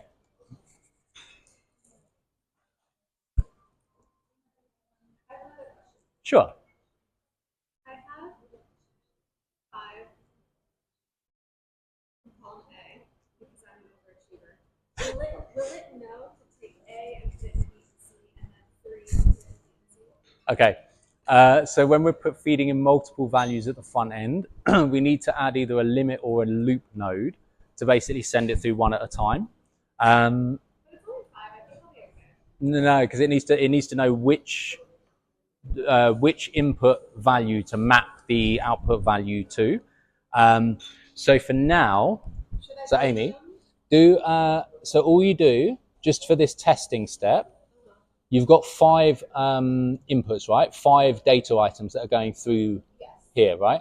So click the little plus in between your set node and your agent. What do I do here? Just click out of that anywhere off the side of the screen.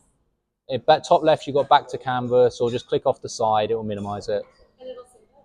Yeah. It saves automatically, yeah. And so when you're on this one, just click your little plus here. Remove that loop that you've put into it. I didn't mean to. Okay. Or did I? Or did I? Is that what I'm supposed to do? No, that is not. No. Okay, and then click the little plus here. Yeah. And just add limit and 1. So for testing, maybe we get time to show you a loop, maybe, but for now we're just going to put one item through so it doesn't get confused. Yeah. Everyone else, if you've only got one item in the sheet, you don't need to do that. That was just, oops, sorry. No. There you go. Actually, I think I'll put yours. I put a 1 there. Yeah, I think I'll put it in the wrong place. I think we're going to need to limit. That needs to be connected. Yeah. Limit. And Put it in there. 1. First items?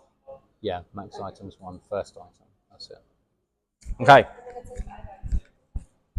You need to just run it again. So click, wait. So click to here. We want to run it to here. We want to get 1 item through. There you go. Then we're in this step. Okay, so everyone good with this screen?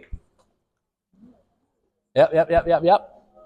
Okay, so now, final point before we run this agent is we need to give it a brain.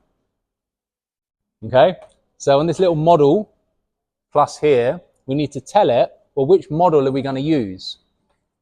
Now you should, I believe, because all of you guys have created free n8n trial accounts, you should get some free OpenAI credits automatically. So if you type in OpenAI in the language model on the right. So it won't work because we need to select a model. So we haven't given it a brain. So if you click out or just anywhere off the side of the thing back to canvas, then we click model plus and then type OpenAI, all as one word. There you go, OpenAI chat model, top guy. So click on your OpenAI chat model and do we see get 100 free OpenAI credits at the top? We should all see that. So claim credits, all right? And so we're just connected automatically to the n8n free OpenAI API credits.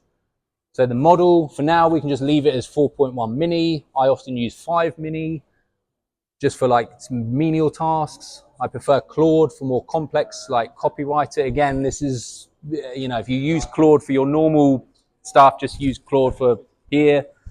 But it says for the free credits, we can only use certain models. Sorry? For the free credits, we can only use certain models. 4.1 isn't on there. Oh, good spot. So it's probably going to error then. Yeah, thank you, Amy. So choose GPT 4.0 mini.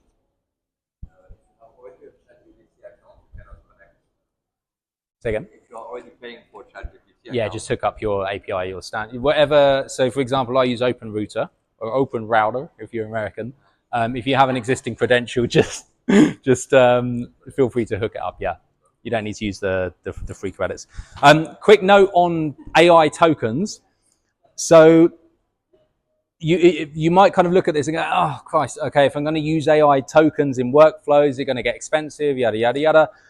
For the kind of stuff we're talking about here to get started, $5 in a token balance will last ages, like literally ages. So for example, 5 mini per million tokens, 5 mini costs like, is something like 25 cents, something like that. And a million tokens is like, that's a lot of tokens. That's like half a book or something. You know, it's every time you're calling and sending and blah, blah, blah. So typically, half year ago, it's still right. Perfect. $10 half a year ago, still got token balance. Okay. Ah, we just switched to dark theme. There you go. That's my Mac.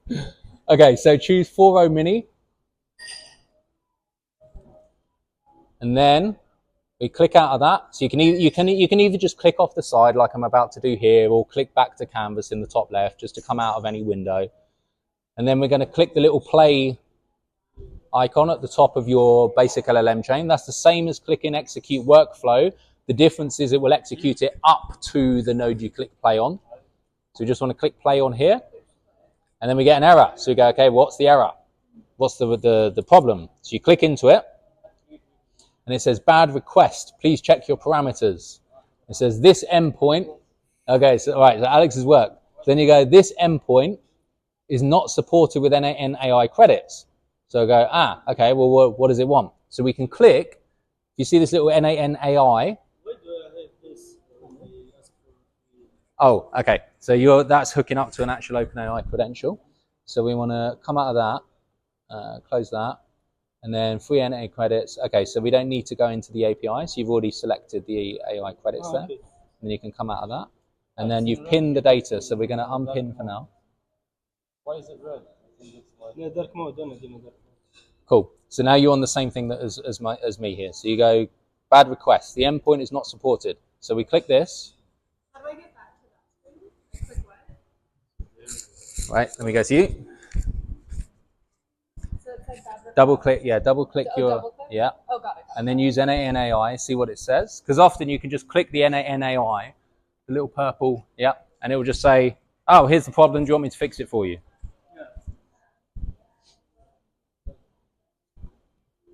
Okay, so it wants such as GPT 3.5 Turbo. Okay, cool. Let's just change it to GPT. Does it let me do that? We don't have it. We only have Nano and 4.0 Mini. Oh, so I click into the... So 4.1 mini.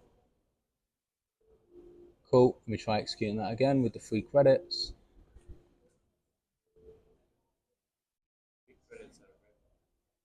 You say free credits are a riff-off. Like, they give them out, but it doesn't work with any model. n8n version. Okay, do free open AI credits still work with n8n? Does it have fixed or expression for the model? The model shouldn't matter. n8n might be limited or transition. Important is set up your own API key. Okay, n8n involves free credits. Yeah.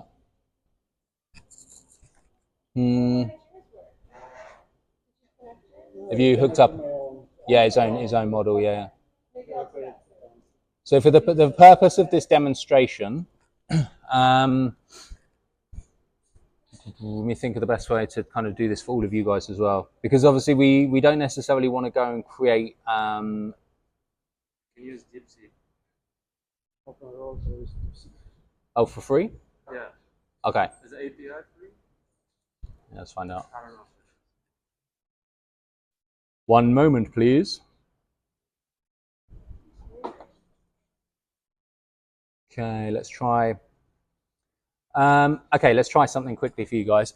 So if there's a tool. I did actually have this in my first little demonstration I was going to do here. Probably worth explaining this. So when we're hooking up a brain to an AI agent, obviously everyone knows ChatGPT. Claude is better for code and content writing. Gemini is better for image generation, video generation. But there's a tool called OpenRouter or OpenRouter, which allows you to literally use any AI model through their API. Fowl is another one, but we'll stick with OpenRouter for now. So what that basically means is when you're building your workflow, you know where we just picked OpenAI for this bit here, right? So instead of picking OpenAI, we can pick OpenRouter, like this. And then when you set up an account with OpenRouter, if you were to put in, let's say, $5 of credits or something like that to OpenRouter, you can choose literally any model that you want, out of Gemini, out of Claude, out of, you know, ChatGPT, Perplexity, anything else through OpenRouter's dashboard. Now, should we walk through this quickly now? We're short of time.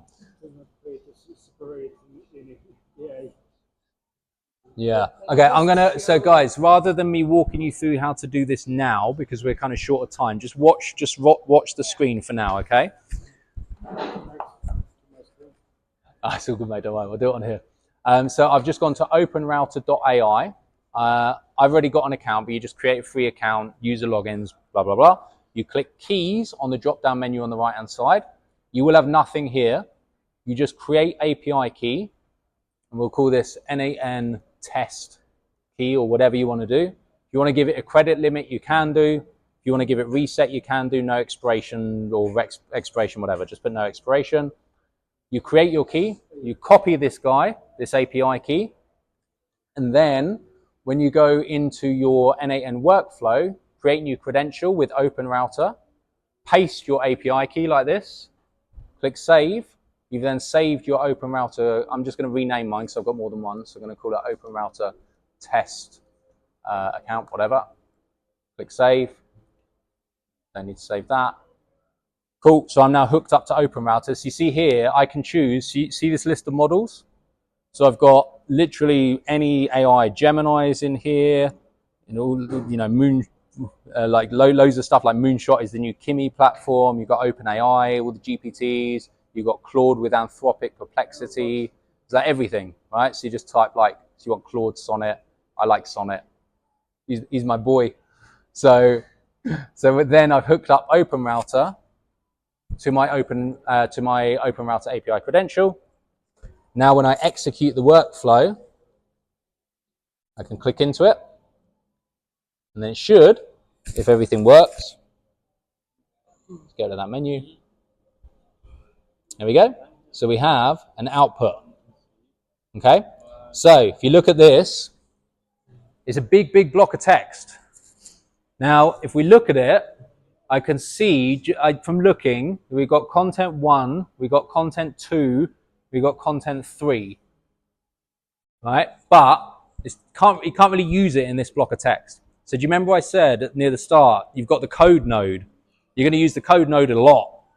This is an example where the agent outputs something, and what we want to do is just go to any LLM, Claude, ChatGPT, whatever. We're going to copy. There we go. I want to not copy the selections. So I'm just going to copy the whole lot. There we go.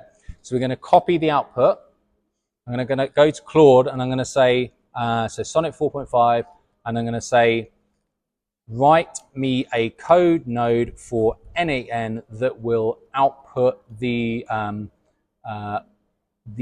JSON containers referenced in this input example as separate objects. Now, you don't necessarily need to word it correctly, like normally it's going to understand what you're talking about, but the correct terminology is they're JSON containers, and separate objects means it's going to list them as 3 things that we can drag and drop, basically. And then what you're going to do,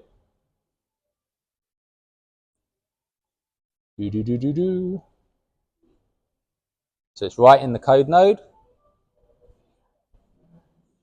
We're going to copy that. We're going to go back to the workflow. We're going to add a code node after the agent, code in JavaScript. We're going to paste our little code that Claude wrote. If it errors, we're going to just give it the troubleshoot.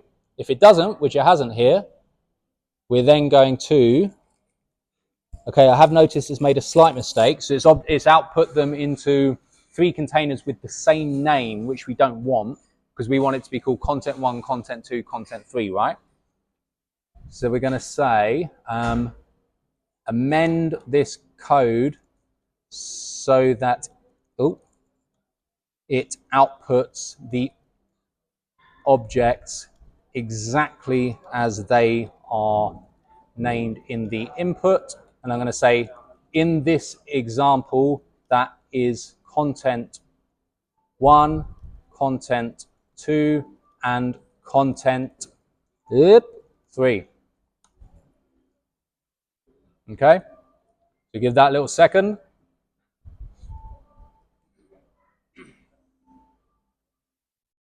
We'll grab, when it's finished, yep, we'll grab that guy, copy, back to the workflow, paste, execute. Content 1, content 2, and content 3. Perfect. So then the final step in this example is, do you remember we said, trigger right at the start, like what starts this workflow, and in the middle, what do we want to do in this workflow? And then at the end, like what's the result, right? We want to put these examples back in the spreadsheet. So we go to the Sheets node, and then we're going to update row in sheet. Again, we should automatically now be connected to Google Sheets because we've already set up the credential. We're going to update the row. We're going to choose the spreadsheet, sheet 1, and then we need to select a column to match on. So what this means is, how does the workflow know which item in the first column does it choose? So let's say you've got 23 different content ideas. It needs to know which idea these captions relate to. So this is where you say, okay, we're going to match on the LinkedIn content idea, right? Because that was the thing that started this whole workflow. So you say, find the idea that came in right at the start. And the way you do that, this is quite important, might trip you up. So in the top left menu here, you can select previous nodes within your workflow. Okay?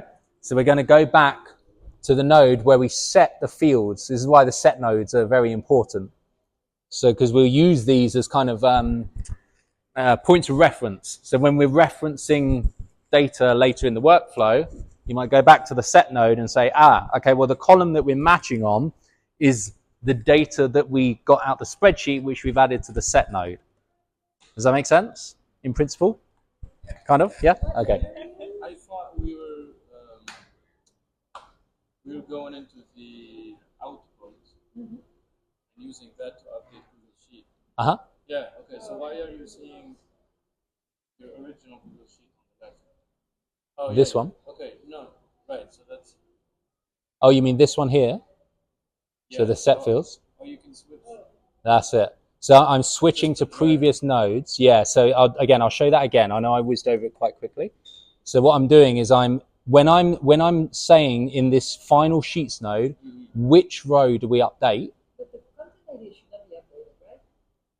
No, we're not updating the content idea, but we're matching. So it's so that the Sheets node knows, okay, well, when I add content 1, content 2, and content 3, which row do I add them to? So for now, there's only one, right?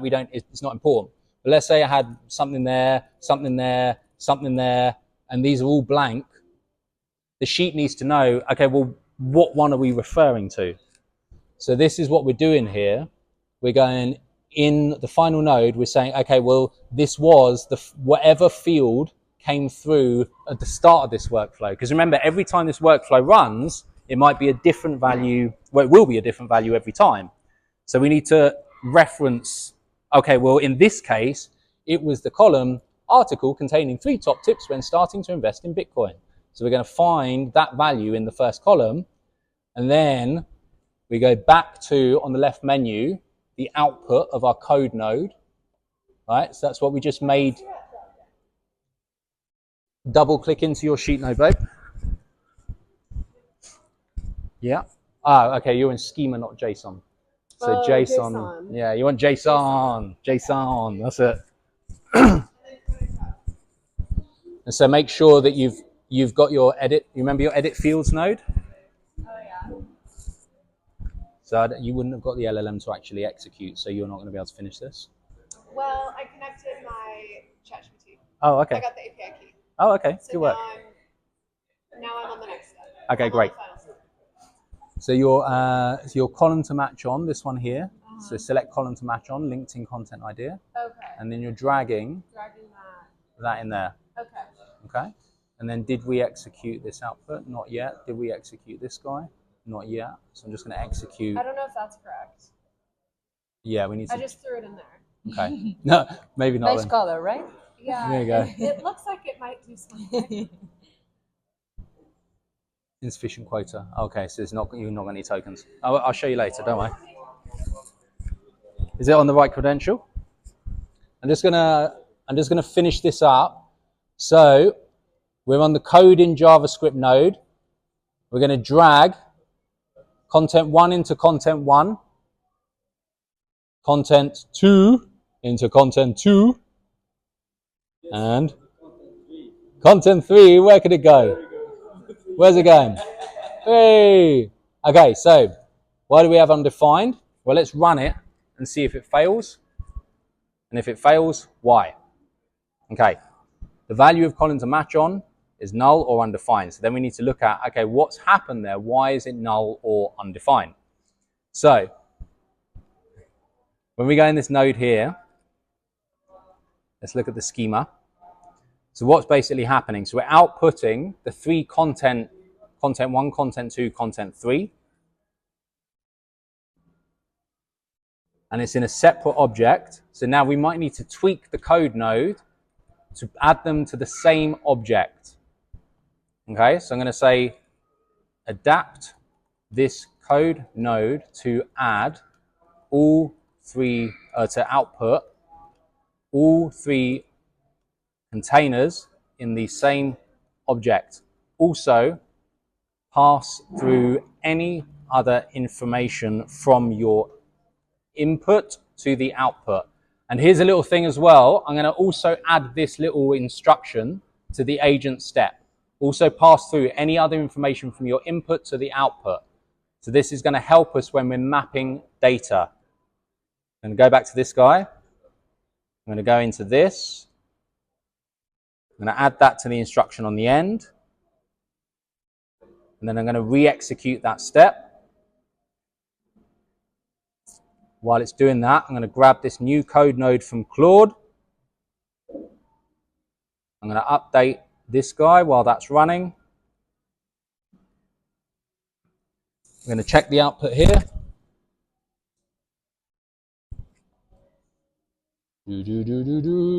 Let's go in JSON. Cool. We're going to go through to our code node. I'm going to execute that again. So content 2, content 3, content 1. So we're going to go through to the final node. Let's see if we can map that now. Content 2, like so. Execute step. Cool. There you go. So, do you see how now what's basically happened? If I zoom out. So we've built our workflow. So first simple workflow to basically take, obviously, the data from the spreadsheet, set the data that we want to work with, which is the LinkedIn content title, have the agent do the thing that we want to do with the data, which we'd normally go into Claude or ChatGPT or whatever, like prompt it and have it do its thing. It's doing it now automatically. It's outputting it in its own big block of text, which is not useful. We're splitting it with a code node into the different containers. So in the final step, we can then drag it back to the spreadsheet. And so now what happens, obviously we could set this on a schedule. And that means that every day we can go in and we can add a content idea, or we can batch in 10 content ideas and run it once a day or whatever. And then, this is the important part, we might look at this workflow and go, okay, well, it works from A to B to then produce these outputs, but the outputs aren't that good yet. How do we make it better? Well, now you've got a simple framework. You then go, okay, well, instead of me just writing this single line in a spreadsheet, how can I create an input format that's better? Or how can I have something else, like make a good input format and then send it to the first row of the spreadsheet? And then the first row of the spreadsheet triggers this workflow. So this is the example I gave at the start when I said the Fathom call transcripts. That workflow really started like this. It started when I built the very simple workflow for Amy's TikTok that just like takes the first country and then adds the material and then adds the figurines and then does the whole prompt and then outputs the full prompt so she doesn't have to manually do that ever. That was the first bit. And then you just start building on that and building on that and building on that. Okay? And you can't stop. And then you become an addict. And then you need to go to rehab and it's a nightmare. Exactly. So I think we're pretty much run out of time now. As an intro to the principles, so as a recap, we talked about the importance of results, focusing on what challenges you actually want to solve. So we're not just building workflows for the sake of workflows here. We're using these to solve real problems and actually save your time. Okay? Then we talked about how to start with the end in mind and how you need the human process to be good, because if you automate shit, you get 10 times more shit, which isn't useful for anyone. And then once you have that human workflow and you're automating something that's actually useful, you're thinking of each node in the process is a step in the process of the human workflow. Just get the most bare bones, simplest version of this working for something that you actually do in your business, and this will act as the breeding ground for your mind to then go, oh, okay, now I understand how that works, and it's actually helping me. How can I bolt on that, make it better, improve it here, improve it there, change this? And before you know it, you will literally have like systems that are automating 80% of your life. So now we put this in 2. Can we add like 3, 4, 5, 6, and then it executes by itself, or we should execute every time? Great question. Like if I want now to make like I don't know, article containing like 3 top tips why I want to start Ethereum. Yeah. Great example. So now that we've done this once, the way to do that is we say, okay, so we execute the workflow. We're going to get the rows and sheets. We're going to set fields. Well, now, when you run this again, there's going to be a problem, because we've not said anywhere here, only do this for ones where there's a blank field. So you remember we talked about switch nodes before, the if and the switch nodes? So we're now going to add a step in here. Just click the little plus. We go switch. And we're going to say, After the limit or before the limit? for you, for before the limit. You can actually, you can delete the limit now, because we're going to do a switch node. Or can you? No, because you've still got multiple. Okay, I'll come back to you in a second with your limit. So for now, I'm gonna execute the get row node again by clicking the play above the get node. So that means when you click the play above a node, it runs only up until that point. If I click execute workflow or here, it'll run the whole thing, right? So I'm doing it here because I want to pull in see you've got 2 items there. So then in the switch node, I'm going to say if content 1, so this value here, and then I'm going to say is empty. Like that. So do you see how the top one, we've pulled in the content we already created in the last step, but this one, content 1 is empty. So we say no content, and then we're going to add a routing rule, and this one we're going to say if content 1 is not empty. Like that. Okay, content exists. Yeah, that's it. So then I execute, we should get 1 in that one, 1 in that one. Bang, bang, bang, bang. So now here, I can go, right, is this the correct one? Yes, it was. There's no content. So that's the one we want to continue. If there is content, it's just going to go into nothing. It just stops. Okay? So then if I run the whole thing again, let me just check. Yeah, let's execute the whole thing. So the AI does its thing. So what if I don't want to do this again and again? Cool. Just to put it in to add like the idea and the cheat. Yeah. And I have like the cheat keep updating. Exactly. So now we'll add that in just a second. So let's just check that worked. Okay, so we've got Bang, more outputs, more content has been added there. Has that done that correctly? If there's any errors, we can have a look and see what's the error. So we've got code output, content 1. Okay, so this is an important point. So sometimes you might notice that your agent's prompt is not that good yet. It's not creating consistent results. So whenever you notice that it messes something up, you add in constraints and limitations. Say you must always output all 3 containers. And then we say here, you must, so in task, let's say you must always create 3 post ideas, all right? So then I'm just gonna delete that guy there. Again, I'm gonna go back into the workflow, execute again. Okay, so we're running. We just save that while we're doing it.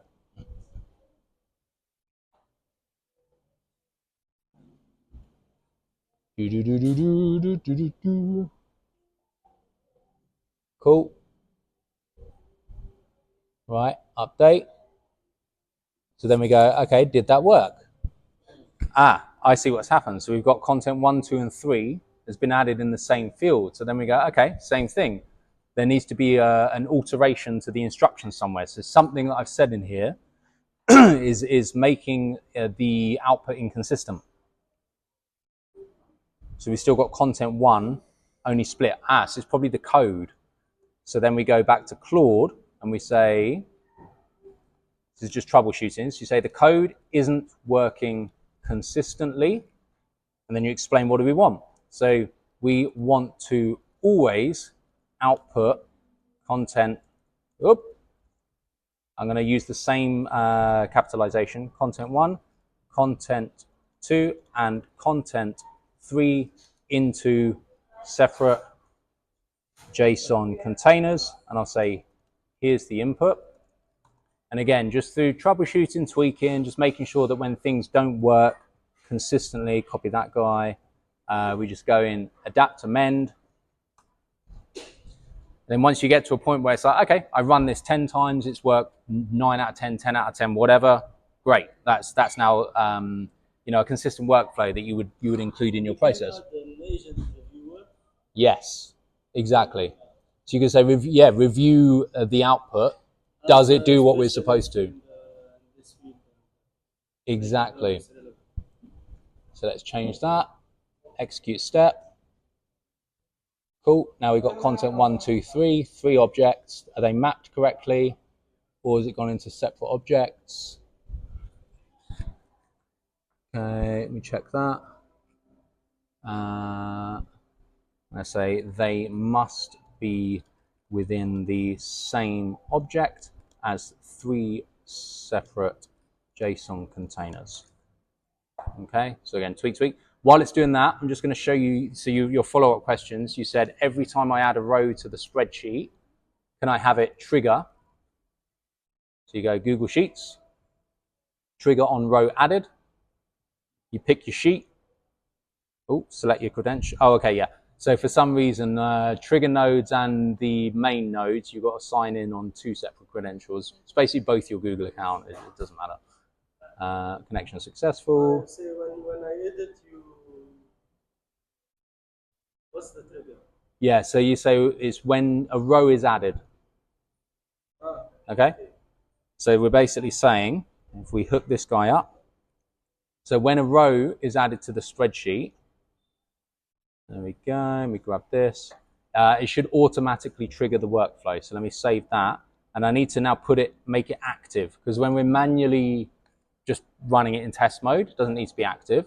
But for something outside of the workflow to trigger it, the workflow has to be active. Okay, so I've just activated it now, it's live. I'm just gonna make sure, I wanna just test this guy again. See if that outputs execute previous nodes. What's going on there? Okay, so run that a few times and we delete that. Okay, and I'm gonna manually add a row and see if we trigger that properly now. Oh, wrong one. So then we go invest in chain link. Yes. Cool. So we added that. So now it's live. We won't see it running in the workflow, but we can click executions. Auto refreshes on. So we can now see we have a running workflow going on in the background. And when it's finished, so when it's finished, we'll be able to look at it and say, did it do what we wanted it to do? Again, same thing. So then we go error, and we go, okay, well, why did it error? So we debug in editor. Again, okay, so we've got a problem with the mapped spreadsheet here. Right, so when I said your limit node, so I said it's going to, paired item is going to not know, sometimes if you put multiple items through, it's not going to know which item should be content 1 and which item should be content 2. So I'm going to add in something called a loop node, like this. And what that does is it splits, exactly. So it puts it through one by one. And I need to loop it, not from there. Get rid of that guy. I need to loop it from before the, switch before the set. Yes, it does need to go there. So we loop. And what a loop node does, exactly as Alex said, is it puts through one by one each item. So we loop like this. And then when it finishes, we're going to go back, put the other item through. And then when it's done, it's just going to output to thin air. We don't need to put anything there. Okay? So here's something. When you look at an execution and then you debug in editor, it will always pin the data, the first thing, into the editor, so you can then use this while you're testing again. So I can run it again. So I'll put one item through.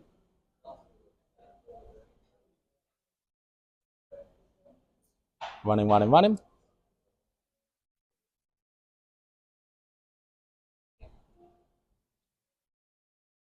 Update sheet. There we go. 1, 2, 3. Cool. So we've got the 3 captions. It's running again. I'm going to stay in here so we should be able to see it update in real time if everything works. 1, 2, 3. There you go. Bang. So then every time you add a row to the sheet, that just runs automatically. And again, keep improving, keep refining, keep optimizing until it saves you a load of time. Yes. And so with content creation, so we talked about using videos and, generating images and so on and so forth. And so I know we haven't got time to go through this now, I think. But when you start building on these workflows and getting more and more in depth, what will happen, I will just show you LinkedIn Content Gen workflow because it's relevant. So we go into content generation, LinkedIn Content Gen. So what this workflow basically does for me is it starts, at the moment I've got a manual trigger on, but again, we can use Fathom transcripts. So I kind of have a separate thing where I pull Fathom transcripts out and so on and so forth, and I can feed that in at the front end. And what it essentially does is it runs through, it creates an initial article based on my own tone, my own arguments, my own language that I've used in sales calls and so on and so forth. It will then use that to generate 3 prompts to create images in Nano Banana. It saves all of that as Google Docs in a set Google Drive format. So I just basically make one Google Doc and then it triggers all of this and it makes the right folder structure off the back of that document. And then when it executes sub workflows here and this guy here, if I click into that, this one, when it loads, yeah, so this one here will then generate the images in Nano Banana, like this, puts it on a loop, so it gives me 3 variations. And then Alex, exactly as you said, if I then open Slack, not Slack, it's Slack. So when I run the Content Gen workflow, this guy here, so I basically look at the content, right? So it will put through, every time I run it, it will put through content. I look at this, I read it, I go, okay, is that good? Yeah, content's good. What image do I want to use? That one there, that's, that's poor, don't want to use that one. We've got this option here, so I might go, okay, well that one's better, let's use that one. Or I go this option here, that might be one, whatever. So then I choose it with a button click, and that then triggers it to drop it in my post scheduler, which then every day the post scheduler runs, and it just pulls the Google Doc links and the image files that I've chosen. It pulls it from Google Drive and then posts it to LinkedIn. And if you reject it, it gives you 3 other. If I reject it, so every single transcript or input text that I put in, I will have it generate 3 to 10, depending on the length of the text, content pieces off of it. So if I'm putting through like 5, I normally use 5. If I put through 5, maybe 4 of them are good, 1 of them's rubbish. I'll just reject 1. I'll just use the other 4. If I start finding that let's say when I first built this, it was like 2 out of 5 were good and 3 out of 5 were bad. And I was like, okay, I need to work on this. It's not working properly. And then I'd refine the prompt and refine the workflow. Now, every now and then I reject one, but most of the time I have like 4, 5, 6 content pieces off of one cool transcript that I've done. And I just look through, I just go, yep, reject, done. And that's my content for the week. It's just in a scheduler. I never need to think about it. It just posts. And every time it posts, it just gives me content posted. And So sorry. yes, you can. I can give it to you, yeah. So when I click the reject button, it doesn't add it to the spreadsheet schedule. It just stops. It's like, okay, this content piece is no. So it just stops. Don't worry, I'm not. So the workflow itself is not going to make sense in this explanation. Like there's a lot going on there, but the point is that I gradually built this out, and it all started from a spreadsheet. Content in, content out. That's what we built today. So for this one, what do you manually do? So I can manually copy paste something into a Google Doc, and then I can manually. No. What do you manually do now? So what is left for you to do? So the manual parts. If I'm not automatically sending in a transcript, I can manually create a Google Doc and copy paste some content into there. Let's say it's one of my FAQ docs or something like that. I then literally reference the Google Doc ID. So that's in the URL of the Google Doc. And then I say which folder is it in there. And then I say I want 5 content pieces. I execute. And then the only other manual thing I do is I look in Slack when it's run and I go, yep, no.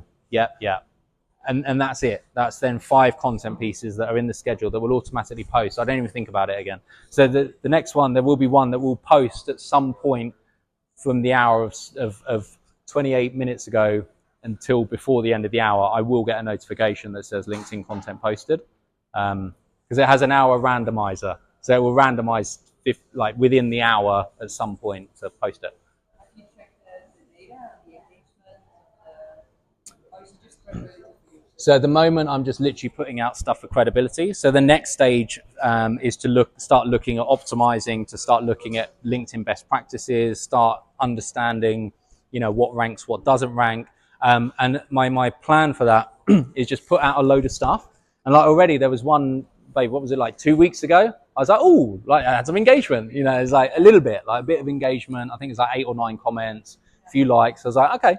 So when I get a few of those, I'll then put in a feedback loop to say, these were the top performing posts, model this content, or like I'll do an education workflow where I'll be like, teach me what the lessons are from why these are performing. And This works very good with test mode in Instagram. say that again. When you post, this works very good with test mode in Instagram. When you post a reel in the test mode. Yeah. Yeah, trial, because it's in trial, so I didn't update it in English. So it's the same. So yeah, it's trial mode. You keep posting like content on Instagram until you get like really good results, and your followers will not see it. Like, You've been playing around with that, haven't you? Or you separate Drummer. accounts. Yeah. Connect to your primary account. Well, So maybe what I can do, because I have a lot of content that I'm shooting, right? I can give all the content to the on the AI workflow, and make them doing real testing, like testing with the real trail real, Yeah. and see what kind of content. What else do what else do Instagram, for example, the Instagram created the fabric of accounts and post the bunch of reels in different accounts, not your primary. Because if you will put everything in your primary account, you can kill your account. If the content will be not so good, and a reflection of your customer wasn't. But your followers will not see it. It's not about your followers. If something will be argued on you, okay, it's spammer or something else, it can kill you. Yeah. All right, I think we need to wrap, so I think the next event is starting. So guys, thank you very much for this. Hope it is useful. Cheers, guys.